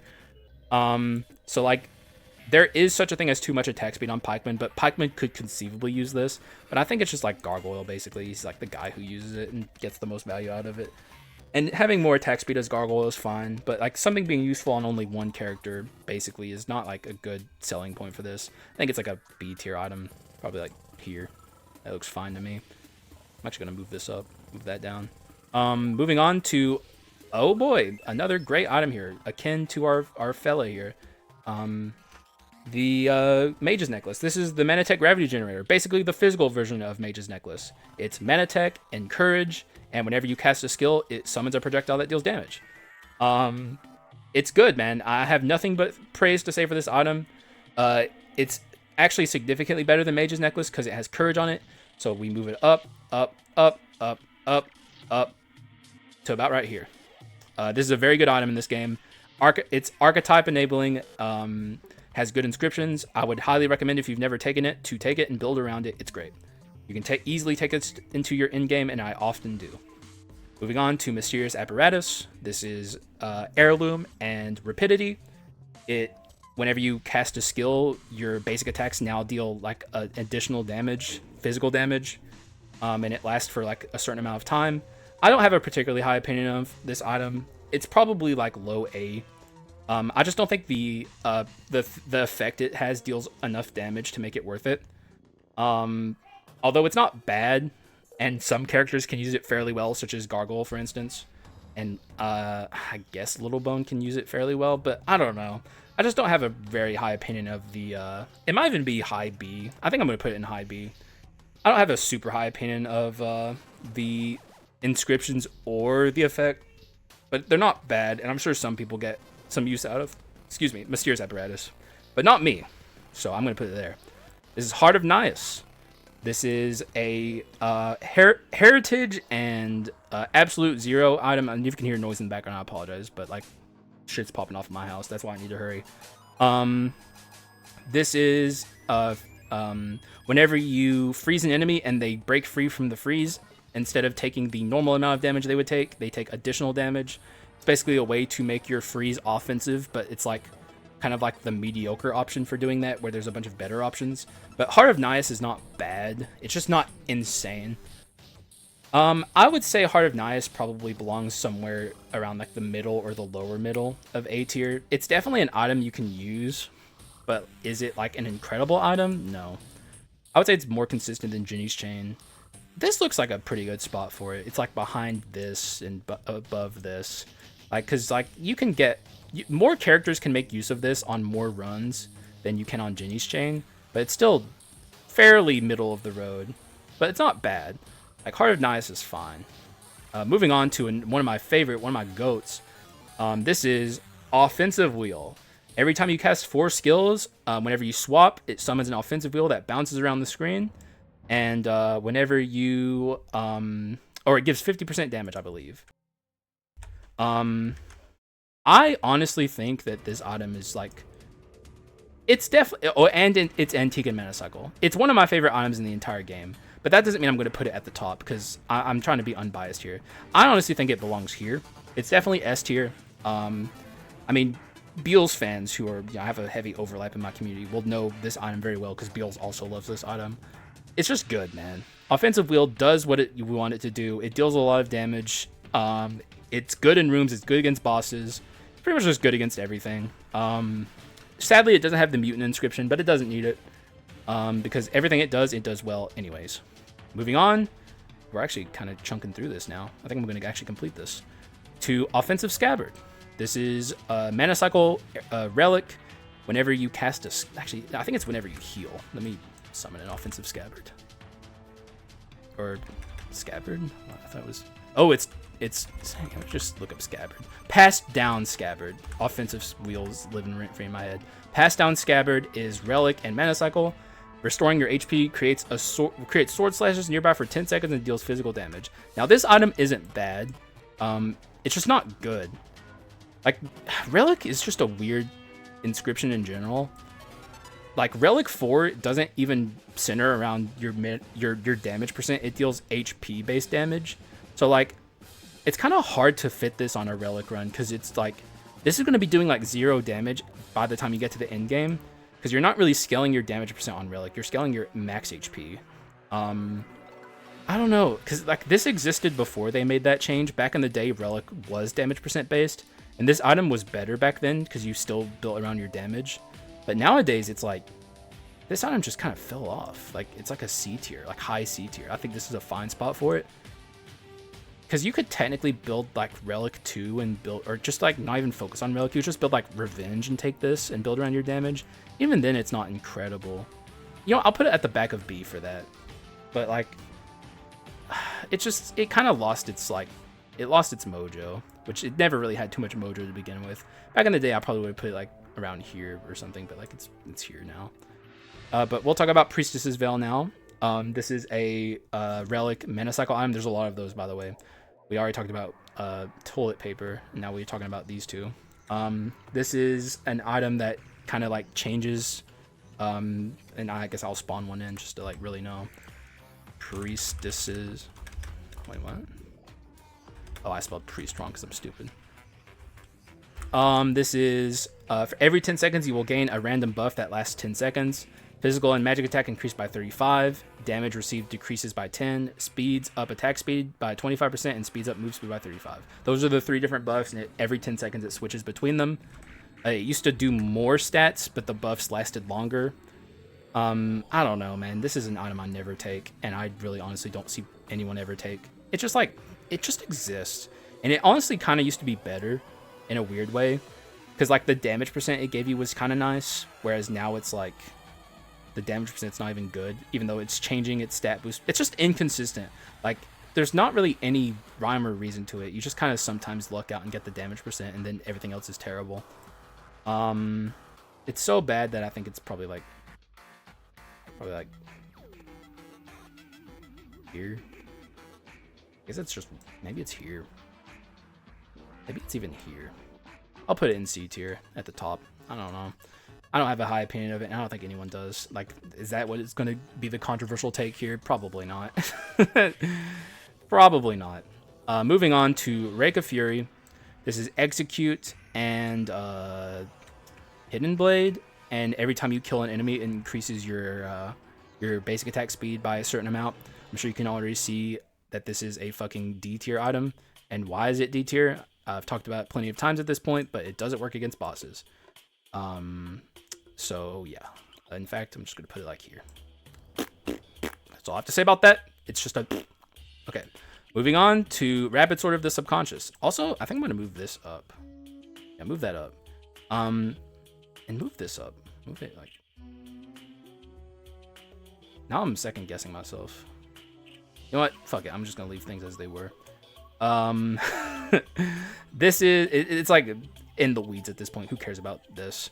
This is basically the physical version of this. Dual arms, and every once in a little while it shoots like a little projectile at the enemies. I'll put it above 11th Finger of Lightning because of Orc existing. Like the meme will continue eternally. But these are basically just counterpart items, and they're both fine. Dual's a good inscription. Arms and Artifact are good. You just don't care too much about the additional damaging effect. Moving on to the generator we like. Not this generator, but Reliability Generator. This is Stun and Mana Tech, and I believe every time you stun, it creates an AoE stun that can hit enemies around them. So it's good in rooms. It doesn't do anything against bosses, but like it doesn't really matter, I guess. I do lower its value a little bit for that because I don't think it itself stuns. Let me spawn one in just to make sure. Relatability. I always call it Reliability Generator. It's relatability. Wow, I'm a fucking Haxa not reading dyslexia memes. Increases skill. Oh yeah, it increases skill cooldown speed by 40%. So that makes it actually fairly fine, I guess. I forgot about that aspect of it. I was gonna put it in B, but I'll put it in A now. It's a good stun item. AoE stun in rooms is certainly useful. better than this, better than this, better than this, better than this, I think. Nah, you know what, put it here. Put the 2 stun items next to each other. That looks fine to me. The chaos of ordering these items is just going to get worse and worse as it goes. I can't focus too much on the minutia. I think this is fine next to each other. This is like a perfectly acceptable spot for a relatability generator. It's good. Moving on to fuck, is arcane staff? What's this fucking thing called? You know what? It doesn't matter. The staff. This is the staff. This is the rare artifact wisdom item that increases magic attack by 50%, I believe. Maybe 40? I can't remember. It also, for balance goals, decreases skill cooldown speed by, I think, like 50 or something. I'm sure those numbers are wrong, but basically point being, if you have a balance skull, you can cast your skills more, and it increases your damage and has really good inscriptions. This is like definitely a high A tier item. Maybe even an S tier. I'm comparing it to this, but I don't think... you know what? I'm going to put it in S. Like, near the bottom of S. I don't find myself taking this item as much as I used to. And also, why is this so far in the bottom? Did I forget to tier this? I might have. It's like... I'll put it like here. Anyway, this is like low S. Like, probably like here above Hatestone. But like, it's just good. I just don't take it as much as I used to. I don't know why. I used to take this item all the time. But I guess power creep has just kind of pushed it away a little bit. But yeah, Sphere of Sniping is our next item we're talking about. This is a Misfortune Duel, and whenever you swap into your let me actually spawn a Sphere of Sniping because there might be more to it. It's not an item I take often. It's an item I want to take more though, I'm not gonna lie. And oh yeah, increases magic by 25 and crit damage by 10. Swapping to a balanced skull fires several magical arrows that deal magic damage. Yeah, this is a good item. It's like definitely an A tier item.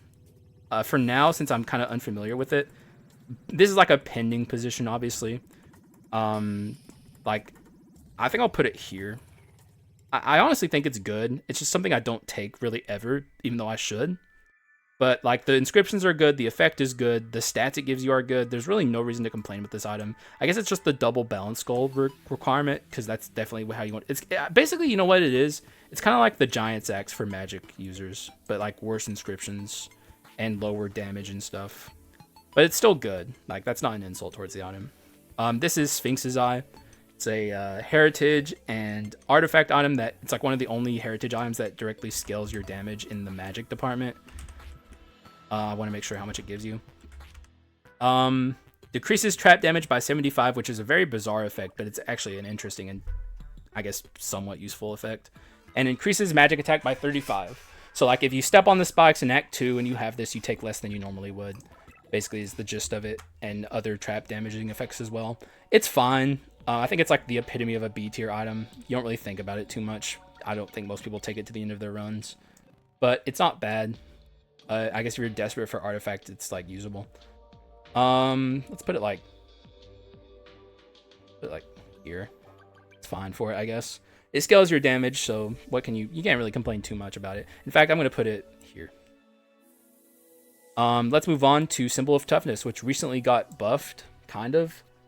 They took away the cooldown they added to this. This used to be one of the strongest items in the game if you duped it, because like the multiplicative effect it would give itself would be insane. You could like one-shot the fucking normal mode hero just by standing there. I think Beals has some videos of him doing it, as well as myself. But things have changed for old Symbol of Toughness. It's just not what it used to be. Even though it got buffed recently, they also nerfed its damage again. I don't know. I need to build around it to really get a good feel for it, but I really do think it's just like a mid-of-the-road built B-tier item. Probably actually here. Honestly, I think that's a pretty good spot for it. Though it might be higher, I just need to test with it. But, like, I don't know, man. They gutted our boy. He used to be such an interesting item, and now he's not. It's also hard to generate a ton of shield to get the max value out of it. Did I even say what it does? It's Fortress. I'm getting tired. It's Fortress Heirloom, which is also one of those contradictory things. And whenever you have shield and you take damage, it shoots like a blast of damage in front of you. This is how you can tell I'm getting tired and desperate and hurry to finish up this recording session, which is now currently a almost 2-hour recording session, which actually isn't that bad. I think this will be the longest tier list we do. I think because like there's the most amount of rare items, so not a super big deal. Moving on to Thief Armor. This is a Misfortune and Hidden Blade, and whenever you crit, it shoots out a projectile. Or no. Whenever you basic attack, it shoots out a projectile, and whenever you crit, it shoots out like basically like the big throwing stars that the ninja throws at you in the adventurer fights. It pierces through enemies and deals damage every time it collides with them, and it has like a cooldown of 0.5 seconds before it can summon the big ninja star again. It's extremely powerful in rooms, falls off against bosses. This is like one of my old favorite items that I've kind of stopped using over time, which I would love to use more, but like power creep has kind of pushed this item further away. I do still think it's like an A tier item. Probably, I keep like landing it in like, actually I'll put it here. I keep landing it in like, no, I'll move it up. You know, let's put it here. I keep landing these items generally where I want them to be, which is nice. It's speeding up the process. Though that might also be me being a little desperate to finish it. I don't know. Either way, here's Thorny Boots. This is sore and excessive bleeding. It's basically the counterpart to Iron Boots of Bitter Cold. Whenever you're in the air, you gain 40% damage, and you have a chance to apply bleed. I don't remember the percent chance, but just know it's a chance. It's certainly better than Iron Boots of Bitter Cold, despite my feelings towards bleed versus freeze. I think bleed is a worse status than freeze is, but like this item is still better than this one. I think this is like a solid B. Very solid. It's actually a decent B tier. Only useful on a few characters, but like it's still fine. I think it's probably like here. Makes me want to move Prince's box up a little bit, actually. Yeah, I don't know. This item's fine. It's just nothing incredible. Like, you're very seldomly going to find yourself on a sore bleed run, I guess. Maybe if you're crazy and building like Pikeman or Gargoyle or something with it. Anyway, moving on to a more niche item that's also bleed. This is the Thorny Pauldrons. Your dash attacks now have a chance to apply bleed, and I believe there's damage reduction attached to this. It's Bleed Fortress. I'm going to spawn one in just to have a good idea. Increases dash attack. Oh, no. Yeah, increases dash attack damage by 80. Dash attacks gain 10% chance to inflict wound, which is actually kind of a lot. Let's see. Ice Scale Spalders. I'm just going back to Ice Scale Spalders to see how much, if they do anything similar. Yeah, increases dash attack damage by 30 and dash... Okay, so they're both 10% chance. That kind of makes me feel a little bit better about the Ice Scale Spalders. Did I put them in... Where are the Ice Scale Spalders? Oh, yeah, they aren't. I'm going to move them up to C. Because I forgot about... Like, it's 10% chance. That's not bad. Let's put them here. Just to go back to Ice Scale Spalders. And this is obviously a lot more consistent and reasonable than Ice Scale Spalders, because like it's a physical status and the dash attack damage is way higher. But it's still like niche. It's like you could build a Bleed Pikeman run, and I have, and it's like pretty good, I guess. But it's still niche and weird, and you're really only gonna get value out of it on Pikeman. So let's like put it like near the bottom of B. This is probably good for it. Maybe here, actually. It's just niche, honestly. In fact, I'm going to put it above this. Let's put it there. That looks good to me. Just a bit of a... It's like archetype enabling, but like Bleed Pikeman, is that really an archetype that needed to be enabled? If you ask me, no. Here is the Trainee's Necklace. This is Antique and Wisdom. It increases concentration speed in the same way that our boy here does. And increases magic attack by the same amount that this does. So they are sister companion items, just representing the opposite damage percent. And I feel the same way about that I do. And the meme continues that orc existing makes this better. So easy item to tier. Just think of it as magic attendance pauldrons. Moving on to Vampire Fang. Another item that I have to poo-poo on because it doesn't work against bosses. But like every time you kill an enemy, I think it's after every 5th enemy killed, you spawn a vampire stake that pierces enemies and applies wound to them and heals you for some amount of HP. The inscriptions are heritage and excessive bleeding.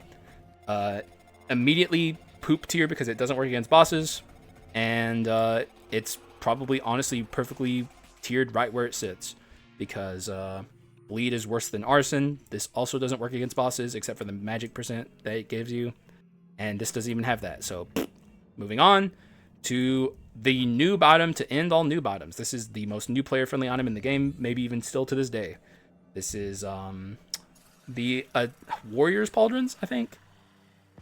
This is, I believe, Brawl and Revenge. I'm going to spawn one in. It's been so long since I've used this or even looked at this item. But this was like the item I leaned on when I was learning. Oh no, it's Fortress Brawl. Every 20 seconds creates a small wall that lasts for 5 seconds. The wall nullifies damage received from the front. So basically, wherever you're facing, if an enemy is coming at you from that direction, this negates all the damage they would have done. It's basically the Warrior's Shield from the Adventurer fights. I don't know if new players still rely on this item to win their runs, but back when I was learning Skul the Hero Slayer, this was like the item that like I always brought to the end of my runs. It's like all of them. And another item that we'll get to later. But this is back when normal mode was just a thing. I would imagine this is still useful to new players, but who knows? Things have changed so much. The meta has shifted, and I am not a new player anymore, and I'm very far removed from that experience. So I guess you guys tell me. Are you new? Do you still use this? This is probably a... I'm going to put an A for the newbies. Shoutouts to the newbies.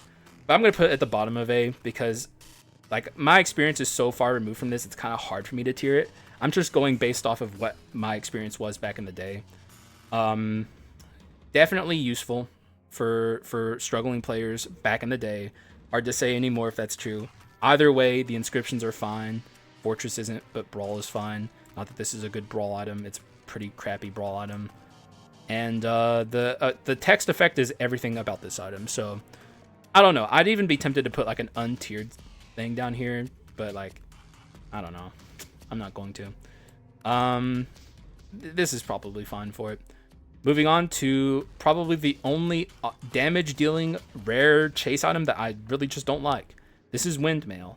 It's chase and fortress, and whenever you dash twice, quickly, like in quick succession, it like creates like a damaging effect around you that deals very small amounts of damage. Like I said, rare is full of very powerful chase items. This is in rare and it is a chase item, but it is not included in those items just because the effect itself doesn't deal a ton of damage. And also Fortress is just Fortress, you know. I don't have a super particularly high opinion of Fortress.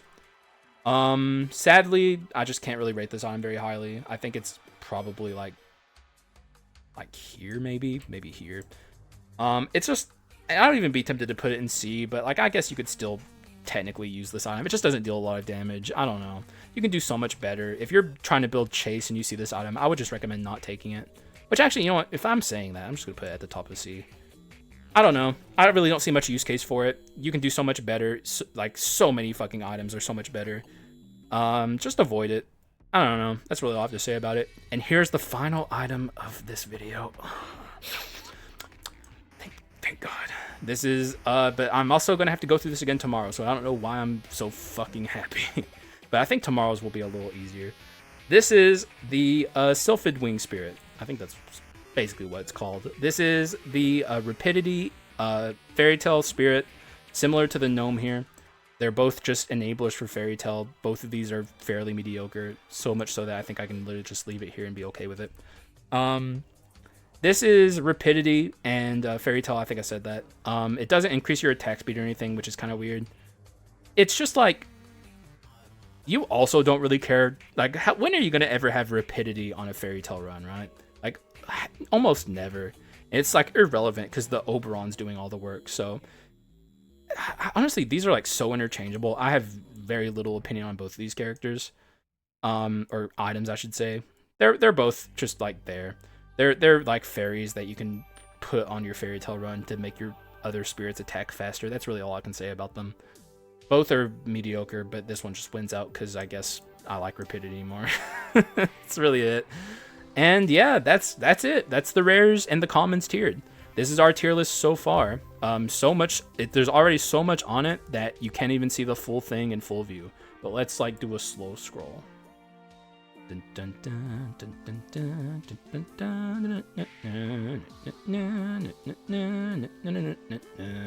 you go. Don't know why I did the song there, but I did. Yeah, that's what it is so far. It's obviously going to get way more chaotic as we go. There's still a lot here to talk about. Obviously, I didn't tier these two because they deserve to be talked about in the context of Fulgent Dawn, which is here. We'll be getting to that in the video after this one, but hopefully you guys are enjoying this so far. It's going to be a 3-part experience. I'm sure you can imagine why. I'm already exhausted. My brain is goo. And we still have this many items to tier, and we're already 2 hours and 5 minutes in. So yeah, hopefully you guys enjoyed this. It's been a long time coming. I should have done it for my 3K special, but better late than never. And I don't know, I enjoy doing tier list content. I don't really take tier list content too seriously, because basically at the end of the day, you know, they're very opinionated and opinion based, but at the same time, I am a 2600 hour player. I do know what I'm talking about when I talk about Skul. There's a lot of new players asking questions in my community. This is not the only informational video I intend on doing. I actually have a video that I've been thinking about doing for a while that's just like a guide, like basically putting all of my thoughts about run building and stuff into one very concise video, which I will hopefully get off my lazy butt and get around to doing soon. But for now, just telling you which items are good and bad, I think will be helpful to some people. And especially the discussion of archetypes is something I want to emphasize when I'm making this video. Especially if you're new, especially when I mention archetypes, like perk up and listen, because archetypes are everything in Skul. It's like very important. Damage percent and archetypes. Though, you know, that's for the actual video where I discuss this stuff. For now, though, I hope you guys enjoyed it. Because it will be more tomorrow, and obviously I think people are going to be most excited for the legendary video. So that one will be out with omens alongside them on Friday. I think that's when it'll be out. But for tomorrow, uniques. So look forward to that. And I think that's all I have to say. I'm very happy I got this out because god dang, I hope I didn't miss anything. If I did, let me know, and I'll like write a comment about how I feel about it. I don't think I did, but maybe I did. But yeah, that's all I got. Thank you guys for watching. I appreciate y'all, and I will see you again in the next one for more of this shit. Bye-bye.